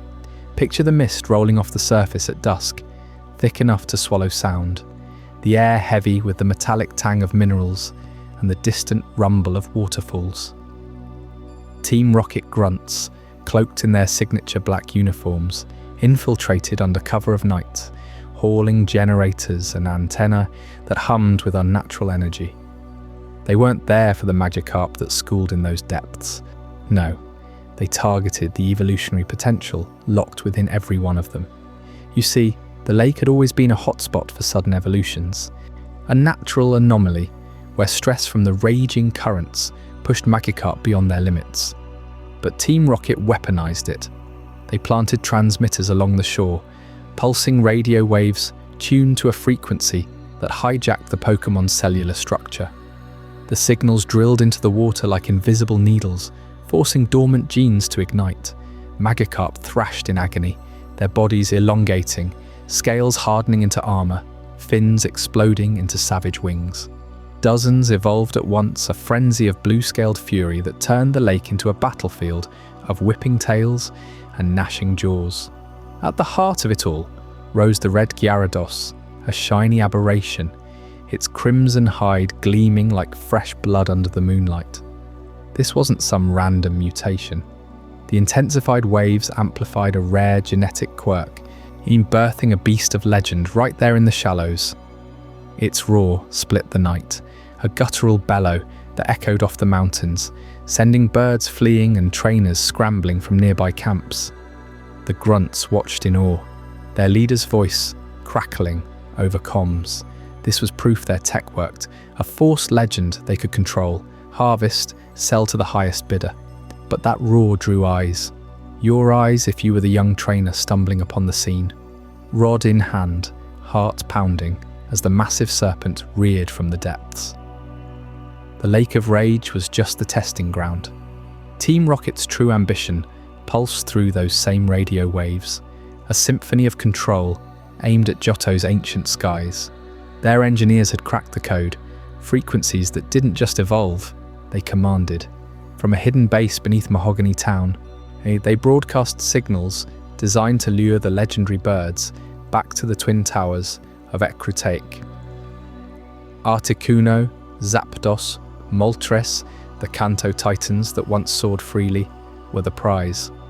The Burn Tower and Bell Tower, scorched relics of a forgotten era, still hummed with residual energy from Ho-Oh and Lugia's abandonment centuries ago. Team Rocket saw opportunity in that abandonment, planning to flood the airwaves with a siren call, drawing the birds like moths to flame.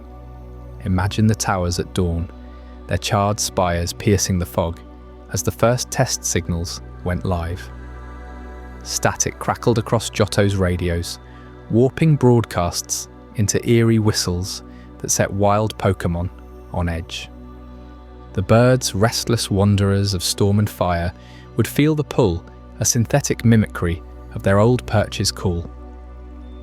Team Rocket's endgame: capture them mid-descent, collar them with wave-disrupting tech, turn guardians of nature into weapons for conquest.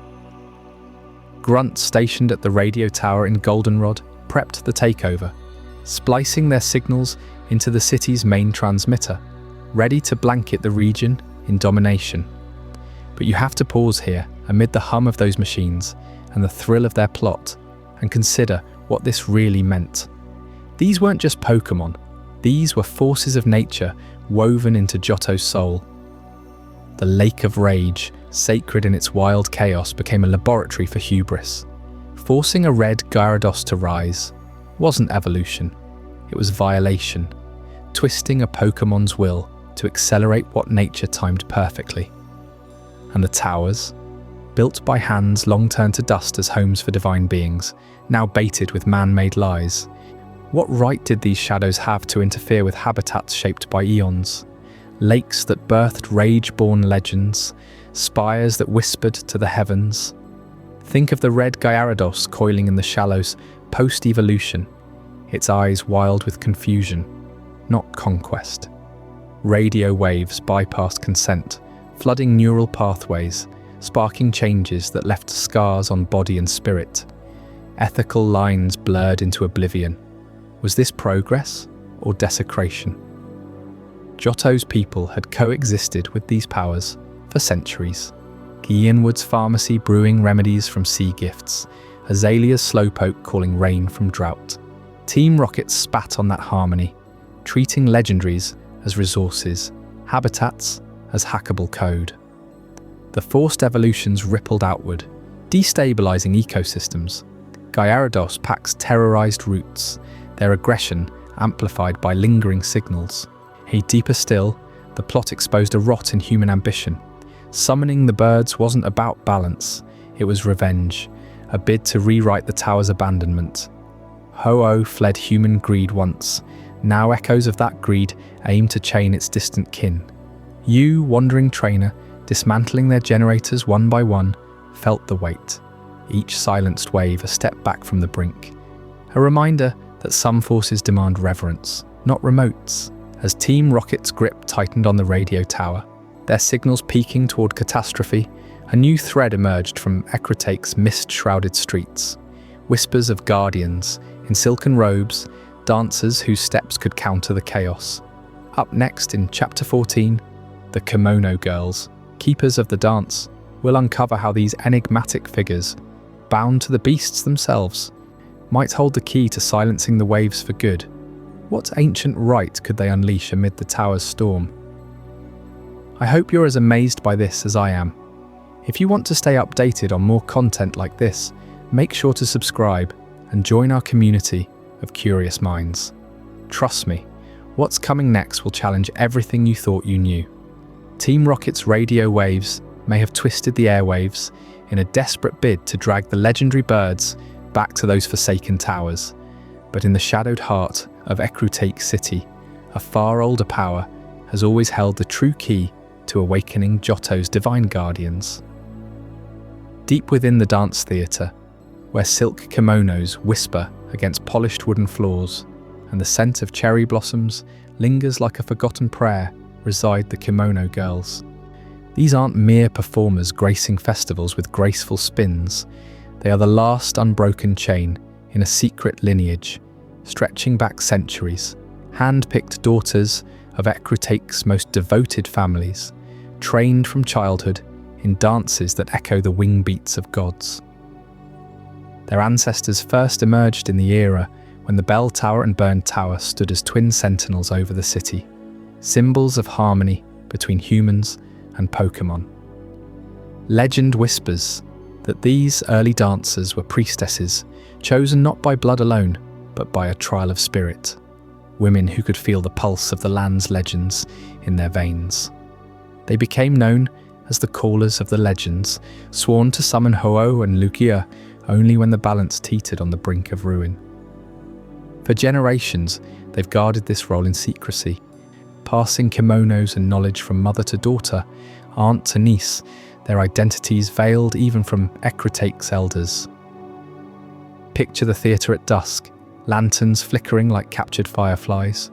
The girls move as one, their fans slicing the air in patterns that mimic flames, storms and rain, tributes to the beasts reborn from the burned tower's ashes. But their dances serve a deeper rite. Each step channels the primal forces of Johto, a living archive of the region's soul. Outsiders glimpse them during festivals, applauding the spectacle, oblivious to the power woven into every twirl. At the core of their guardianship lie two sacred relics, the Clear Bell and the Tidal Bell. Forged in antiquity from meteoric silver and whalebone coral, these aren't trinkets for show. The Clear Bell, with its crystalline chime that rings pure as mountain spring water, calls to Ho-Oh, the rainbow Pokémon, master of the skies and rebirth. Hang it from the bell tower's pinnacle at dawn, and if your heart proves worthy, its toll reverberates across the heavens, drawing the guardian from its ethereal perch. The tidal bell complements it perfectly, its deep, resonant hum evoking ocean depths and Lugia's domain. Submerged in sacred pools or rung amid whirlpool rituals at the Whirl Islands, it summons the dive Pokémon, guardian of the seas, whose wings stir tempests to cleanse corruption. Together, these bells form the ritual's heartbeat. The Kimono Girls don't merely possess them, They awaken them through synchronized dances, their footfalls syncing with the bell's peals to pierce the veil between worlds. Without this ceremony, the bells fall silent. No legend answers a hollow ring. To earn the right to wield the clear bell, one must first endure the traditional trials, a gauntlet designed to mirror Ho-Oh's unyielding judgment. These aren't games for the faint-hearted. They're tests of purity, resolve, and harmony, overseen by the kimono girls themselves in the dance theatre's inner sanctum. The first trial demands mastery over change itself. You face the kimono girl of Flareon, her flames dancing like living embers around her partner. Defeat her not with brute force, but by adapting your own Pokémon's evolutions, proving you understand transformation as Ho-Oh does, turning ash to rainbow. Sweat beads on your brow as heat warps the air, but victory here reveals your first layer of worthiness. Next comes the trial of Thunder against the kimono girl of Jolteon. Lightning cracks across the stage, her partner's sparks illuminating ancient murals of storm-swept towers. You dodge electric fury, countering with precision, embodying the storm's wild heart while taming its rage. Only then do you grasp the balance Ho-Oh seeks in those who would call it. The path intensifies with the trial of shadows, the kimono girl of Umbreon guarding the stage's edge. Darkness pools like ink, testing your courage in the void. Do you falter, or do you shine a light of unyielding trust? Umbreon's eyes glow with spectral judgment, echoing the legend's wariness of human greed. Water's embrace follows, the kimono girl of Vaporeon's fluid grace turning the floor, slick as sea foam. Waves of mist rise, challenging your fluidity, your ability to flow without breaking. Ho-Oh watches for those who harmonize with nature's cycles, not conquer them. Ice claims the fifth trial, the kimono girl of Glaceon's chill frosting the air into crystalline shards. Shivers rack your body as you battle frostbite gales, proving endurance against winter's bite. The same resolve that once rebuilt Ecruteak from ruin. Then steel with the kimono girl of Leafeon's verdant fury, vines lashing like whips forged from the earth's core. Here, growth and unyielding strength collide.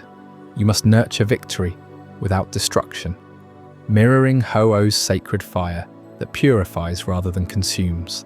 Espeon's psychic trial pierces the mind next, illusions warping reality as the kimono girl commands foresight's edge.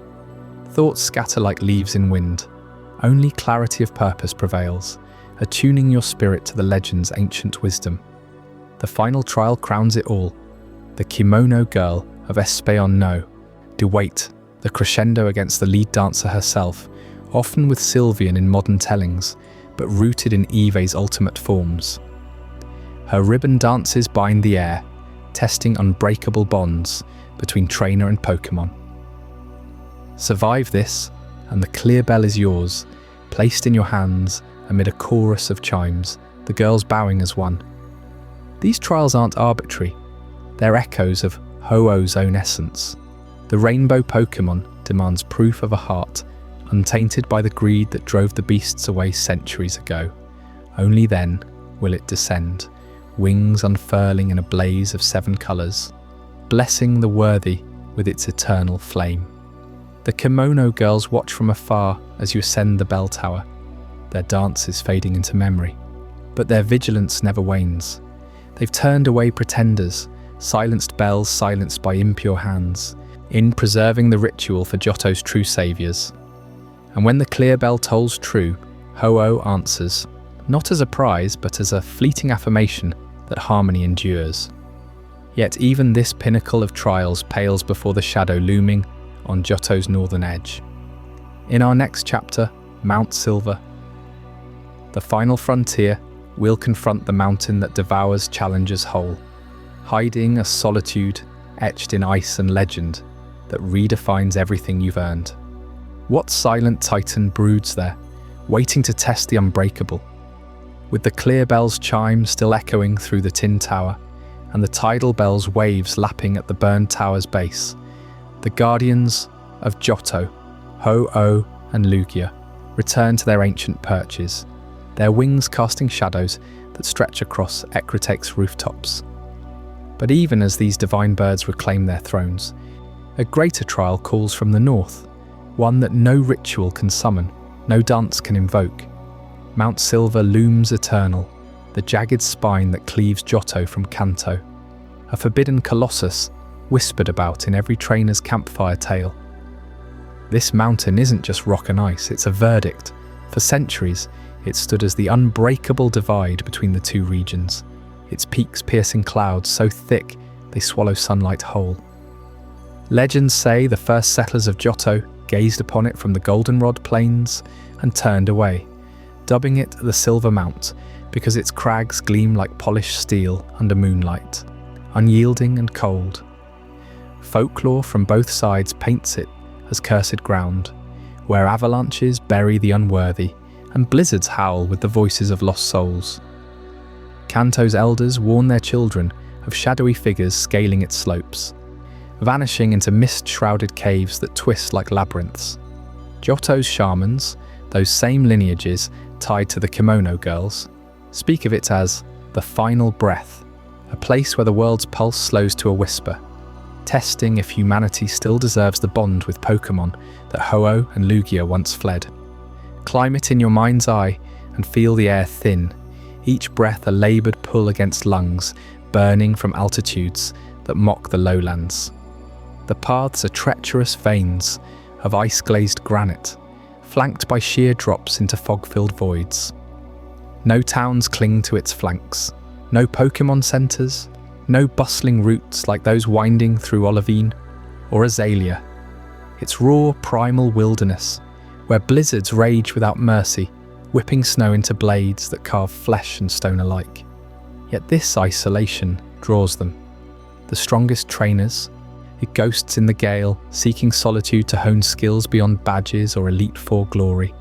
They vanish into its depths, emerging years later as hermits with eyes like sharpened obsidian, their teams forged in battles unseen.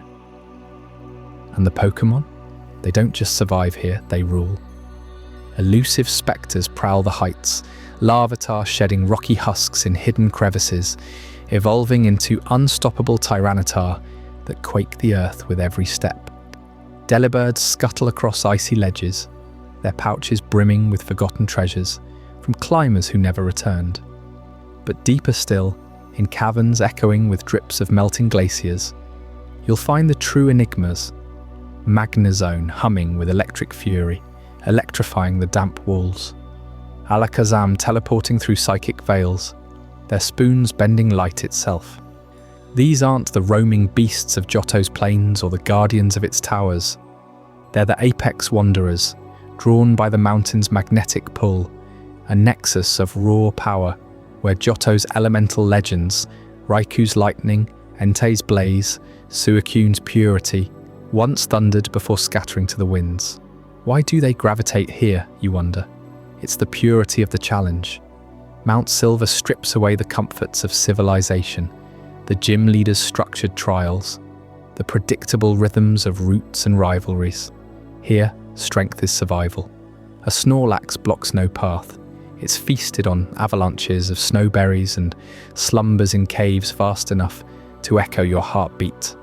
Feraligatr lunge from glacial pools, their jaws cracking ice thicker than a Raiden's hide. The mountain selects its own. Only the most resilient Pokémon thrive.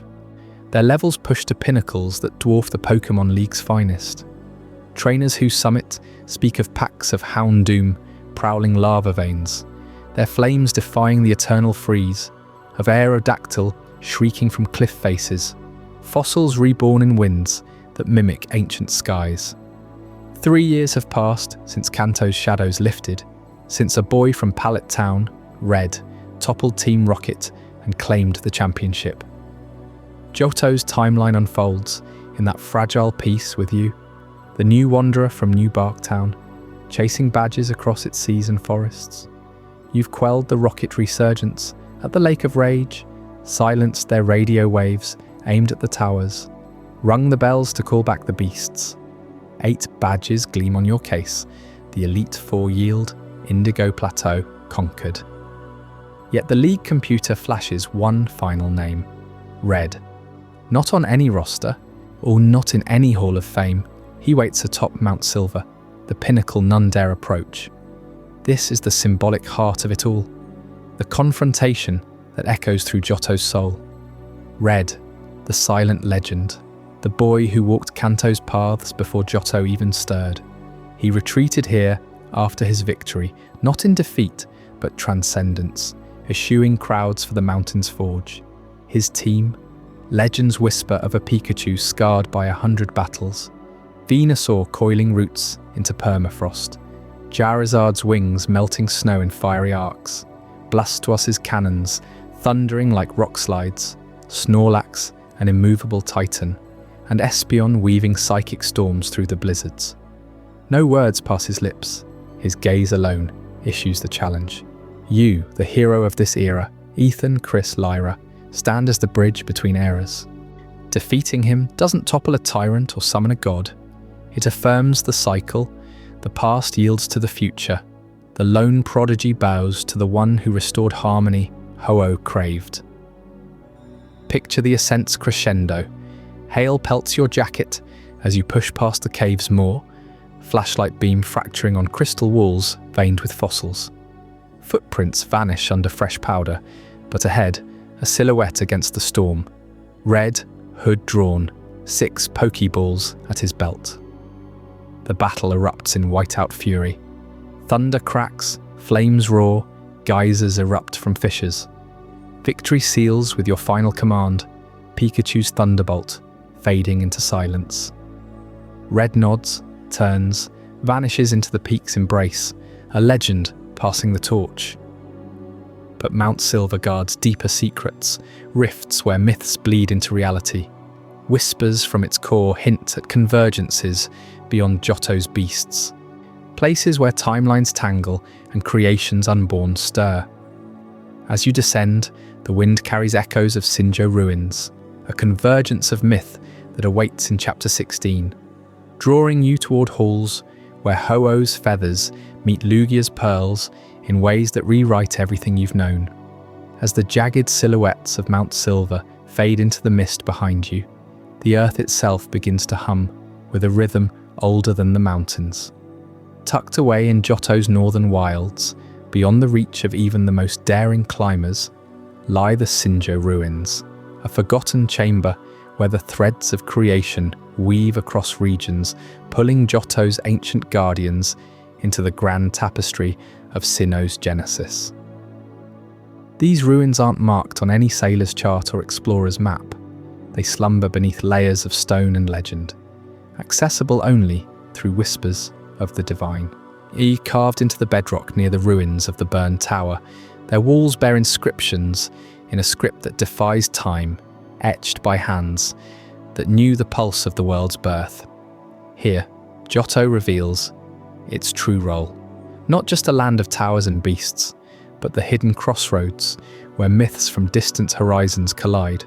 Picture the air growing thick with ozone as you step into the dim glow of the central chamber. Pillars of unyielding crystal rise like the spines of slumbering titans, each humming with latent power. This is no ordinary ruin, it's a nexus, a point where Johto's rainbow-winged phoenix, Ho-Oh, and its diving counterpart, Lugia, find echoes in the colossal forces that shaped reality itself. The link runs deeper than shared skies. Johto's legends, born from fire and flood in Ecruteak's shadowed past, mirror the primal forces of Sinnoh's creation trio: Dialga, the sovereign of time, Palkia, master of space, and Giratina, the exiled ruler of antimatter. Feel the ground tremble faintly underfoot, as if the ruins remember the cataclysm that first bound these powers. Long before the bell tower pierced the clouds, or the brass tower crumbled in flames, a convergence stirred here.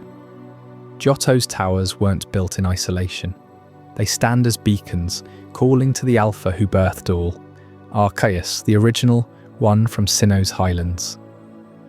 In the heart of these ruins pulses the Mystery Stage, a circular platform of polished obsidian veined with glowing runes. This is where the ritual unfolds, a dance of creation that restarts the cycle of legendaries, breathing life into new vessels for eternity's guardians. The ceremony begins under a canopy of fractured starlight filtering through cracks in the vaulted ceiling. Ancient plates, relics of Arceus's 1,000 arms, align along the stage's edge, each shimmering with elemental fury. Draco for the dragon's wrath, Splash for the sea's embrace, Zap for lightning's fury. As the plates resonate, the air warps, folding space like parchment. Pillars erupt from the floor, colossal monoliths channeling the will of the divine. Arceus manifests not in full glory, but as a silhouette of blinding light, its wheel-like form spinning with the rhythm of creation. From this vortex emerges the miracle. A newborn Dialga, scales forged from temporal alloy, its roar echoing backward and forward through the ages. Or perhaps Palkia, body rippling with spatial distortions, claws that could rend dimensions asunder. In rare whispers of the event, Giratina stirs from its distortion world, shadows coiling like living smoke. This isn't mere summoning, it's Genesis renewed. A new, legendary life cycle sparked in Johto's soil, ensuring the trio's eternal vigilance. The newborn doesn't roam free, it bonds instantly, a fresh guardian imprinted on the land's memory, ready to enforce the balance Dialga weaves time's relentless march. Palkia expands the boundless void, and Giratina devours imbalance from the fringes. Why Johto, you might wonder, as the echoes fade and the pillars recede into dormancy. This region pulses at mythology's heart, a bridge spanning eras and empires. The legendary beasts, reborn from the burned tower's ashes, embody raw elements that prelude the trio's dominion. Entei's inferno hints at creation's forge, Raikou's storm at time's fury, Suicune's purifying rain at space's renewal. Ho-Oh's rainbow bridges the cycle of life and rebirth, much like Arceus's plates cycle power into form. Lugia, diving through abyssal depths, guards the spatial rifts Palkia commands. Even Celebi's temporal groves in Ilex Forest resonate with Dialga's domain, a subtle nod to the forest's timeless loops. The Synjo ruins hold proof in their very stones. Frescoes depict Ho-Oh perched atop a crystal pillar, its feathers igniting the Draco plate, while Lugia coils around the splash plate below, waves crashing in eternal motion. Giratina's silhouette lurks in the shadows, a reminder that Johto's harmony teeters on distortion's edge. This convergence explains the Kimono Girls' dances, not mere summons for tower guardians, but fragments of the greater rite. Their bells toll in harmony with the ruins' hum. Clear bell for Ho-Oh's ascent, tidal bell for Lugia's descent, both attuning the stage for Arceus's arrival. Venturing deeper, the corridors narrow, lined with murals of cataclysm. The world splitting, time unravelling, space folding. Inscriptions speak of a great harmony, where Johto's people once communed with Sinnoh's gods, offering tribute at the mystery stage to perpetuate the cycle. Droughts ended, storms quelled, not by slowpoke's yawn alone, but by ripples from these rituals. The ruins' energy seeps into the land, Azalea's reigns, Cianwood's enduring pharmacy, all sustained by this mythic engine. Yet power like this demands balance. The ritual's completion leaves the air charged, the newborn legendary vanishing into legend, its presence felt in Johto's winds and waves. Trainers who witness it speak of time slowing, distances stretching, shadows whispering temptations of the distortion world. Johto endures as the crossroads because it absorbs these forces, channeling Sinnoh's creation myths into its own enduring saga. As the glow of the mystery stage dims and the ruins seal once more, the weight of this revelation lingers. How do these ancient convergences echo into the present day? In our next chapter, Modern Johto and the Preservation of Lore, we'll uncover the quiet guardians keeping these secrets alive amid the hum of contemporary life. Rituals disguised as festivals, relics hidden in plain sight, You won't want to miss how Johto's myths refuse to fade, as the rituals of the Synjo ruins whisper their final echoes across Johto's hidden corners. Binding the creation trio's ancient power to this land's own guardians, you find yourself standing on the threshold of today. Here in the heart of a region forever marked by its legends, Johto pulses with a quiet harmony, where gleaming maglev trains slice through mist-shrouded valleys. Yet ancient stone towers still pierce the sky, untouched by time's relentless march. Goldenrod City hums at the epicenter of it all, its towering department store casting long shadows over streets, alive with the chatter of trainers and the soft whir of Pokegear devices. Skyscrapers rise like defiant sentinels, their glass facades reflecting the perpetual motion of a world 3 years removed from Kanto's chaos, now embracing innovations that link every corner of the region in an instant. Billboards flicker with ads for the latest Pokédex upgrades, and holographic displays project battle simulations right onto the pavement, drawing crowds of wide-eyed children and seasoned gym leaders alike. Yet step just beyond those neon glows, and you'll hear the faint toll of bells from the radio tower, reminders that this same city once felt a Team Rocket's shadow, only to rise again, its airwaves now broadcasting tales of harmony rather than domination. This fusion runs deeper than steel and circuits.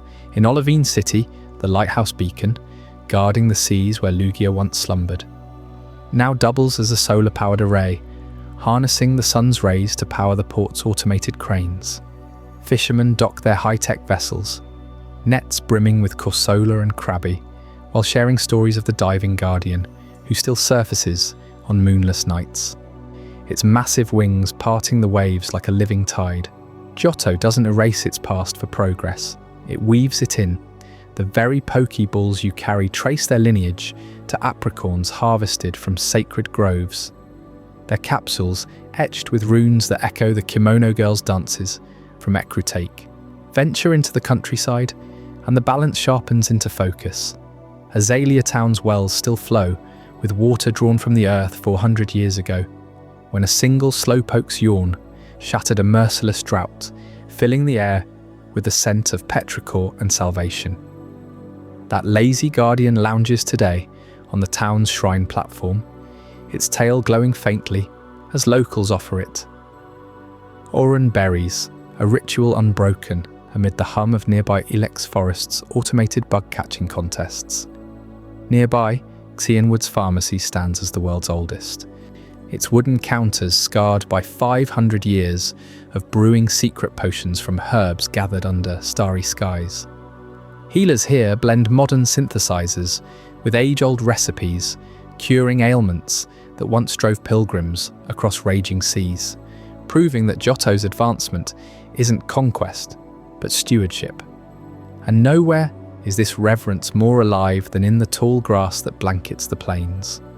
Feel the whisper of wind through those swaying blades, carrying the earthy tang of dew-kissed earth and distant thunder. It's here that the legendary beasts roam free, their legacy undimmed by the passage of centuries. Raikou's electric form crackles like bottled lightning, a streak of gold and violet vanishing into the horizon before your eyes can track it.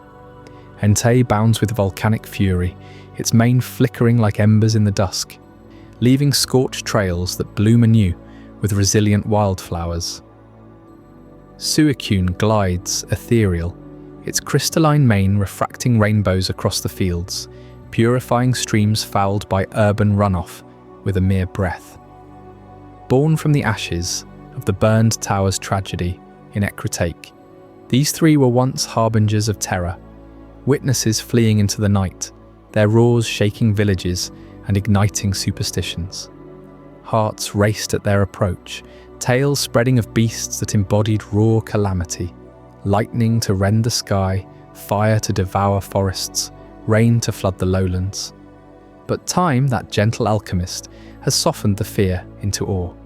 Now, farmers in the Route 38 grasslands speak of them not as monsters, but as distant watchers, divine arbiters gliding through the mist, ensuring the land's eternal rhythm. you'll spot signs of their passage etched into the world around you. A herd of Tauros scatters suddenly, hooves thundering as Raikou's static charge raises every hair on your arms. Entei's warmth lingers in a meadow where no chill should touch, wild ponytas gathering to bask in its radiant heat. Suicune's trail gleams with unnatural purity, a river's edge where poisoned Magikarp leap renewed into crystal waters. Trainers no longer hunt them with nets or traps. Instead, they pause mid-journey, Pokédex in hand, murmuring prayers of thanks. These beasts have become Johto's living lore, roaming sentinels that remind every soul of the fragile bond between human ambition and Pokémon spirit. This shift mirrors the towers themselves. The bell tower in Ecruteak, once forsaken by Ho-Oh in sorrow over humanity's drift, he now draws pilgrims who climb its spiral stairs under the cover of dawn, clear bells chiming softly to honour the Rainbow Guardian. Brass Tower stands sentinel opposite, its silhouette a vow to Lugia, the sea's deep caller, whose absence was felt like a held breath. No cranes dismantle these relics for condos or casinos. They're preserved, floodlit at night, to silhouette against the stars, holographic plaques narrating their abandonment, not as failure, but as a call to reunion. In Violet City's Sprout Tower, young monks sway their bellsprout in rituals that sync with smartwatches tracking lunar phases, blending discipline with data. Gym leaders like Faulkner incorporate drone footage of migrating Pidgeot flocks into their aerial strategies, yet bow before the elder Hoot perched in the rafters. Even the Pokémon League at Indigo Plateau, shared with Kanto, hosts exhibits of legendary sightings, life-sized models of the beasts amid interactive timelines, educating challengers on the weight of their journey. Johto's children grow up with this duality in their veins. Schoolyards buzz with VR simulations of the beast's revival, but bedtime stories end with warnings to tread lightly in the grass, lest you disturb the observers. Festivals light up the nights. Lanterns floating skyward in goldenrod mimic Ho-Oh's wings, while Ecruteak's dance troupes perform under augmented reality overlays that project spectral beasts into the crowd. Technology amplifies the myths, making them accessible, eternal, ensuring that the legends don't fade into dusty tomes, but live in every swipe of a touchscreen and rustle of leaves. As you drift through these modern fields, in eyes heavy with the day's revelations, the beast's distant calls fade into a promise unbroken. But one cycle endures beyond them all, rising from embers time and again, a rebirth that defies even Johto's deepest lore. Stay with me as we uncover Chapter 18, the eternal cycle of the Phoenix. As those legendary beasts continue to roam Johto's endless tall grass, elusive shadows in the wind-swept plains, they carry whispers of a greater cycle, one that arcs back to the rainbow-hued skies where Ho-Oh soars. This phoenix of legend, born from flames of purification, watches over the region not as a distant myth, but as a living promise etched into the very stones of the bell tower. Picture the brass tower, charred and solemn, standing sentinel across the water from its golden counterpart. Hundreds of years ago, the calamity struck there, a blaze that consumed 3 noble beasts, their essences scattered like embers on the night wind. From those ashes, Ho-Oh rose, channeling divine fire to rebirth them as Raikou's thunderous gale, Entei's volcanic fury, and Suicune's crystalline cascade. But rebirth demands balance.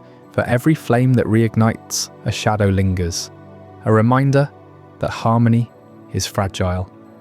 Ho-Oh did not linger after that miracle. With wings that paint the horizon in prismatic light, it departed the bell tower, fleeing the growing rift between human ambition and Pokémon spirit. The lore speaks of it clearly. The Guardian sought purity, a world where trainers no longer chase power through chains and commands, but walk side by side with their companions. Legends murmur that Ho-Oh will return only when those hearts beat as one, when the dance of the kimono girls echoes not in ritual isolation, but in everyday reverence, when the roaming beasts find rest, not in evasion, but in trust. That promise hangs like morning mist over Ecruteak's rooftops, a beacon through Johto's turbulent history. Think of the towers themselves, erected 300 years before your badge quests began, as twin pillars of aspiration. Humans built them to honor Lugia and Ho-Oh, diving whales and rainbow phoenix, inviting them to perch amid the clouds.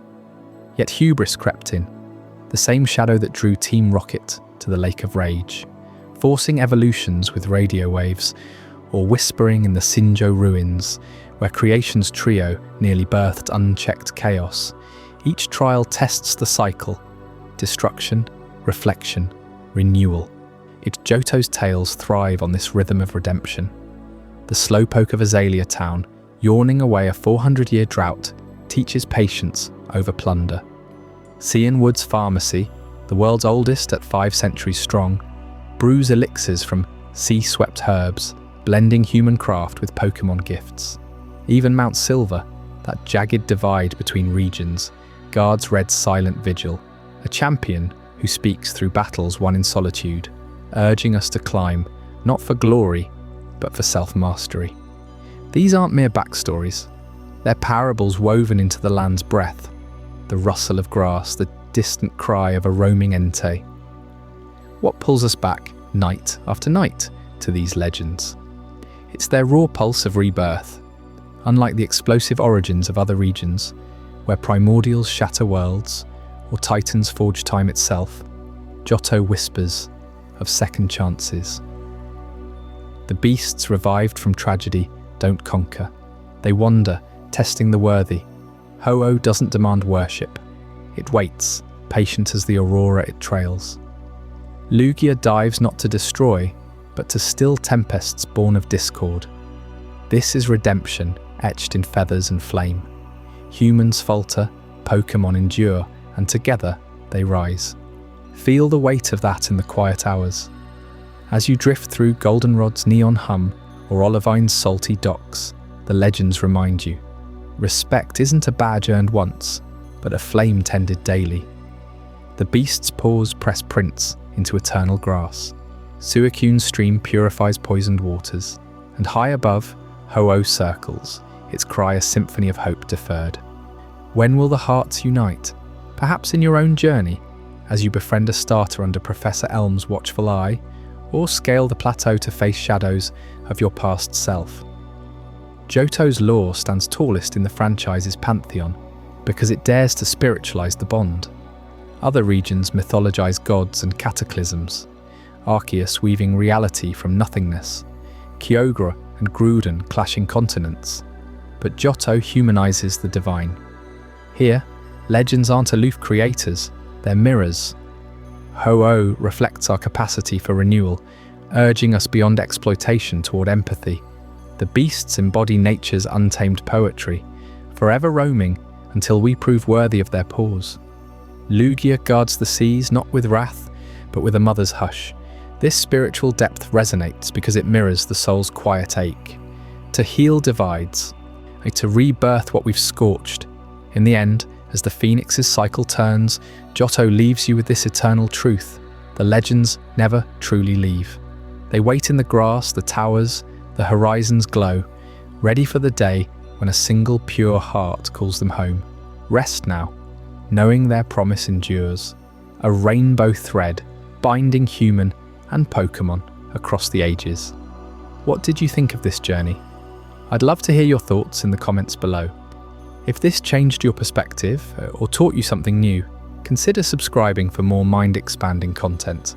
And if you know someone who would find this as fascinating as you did, share it with them.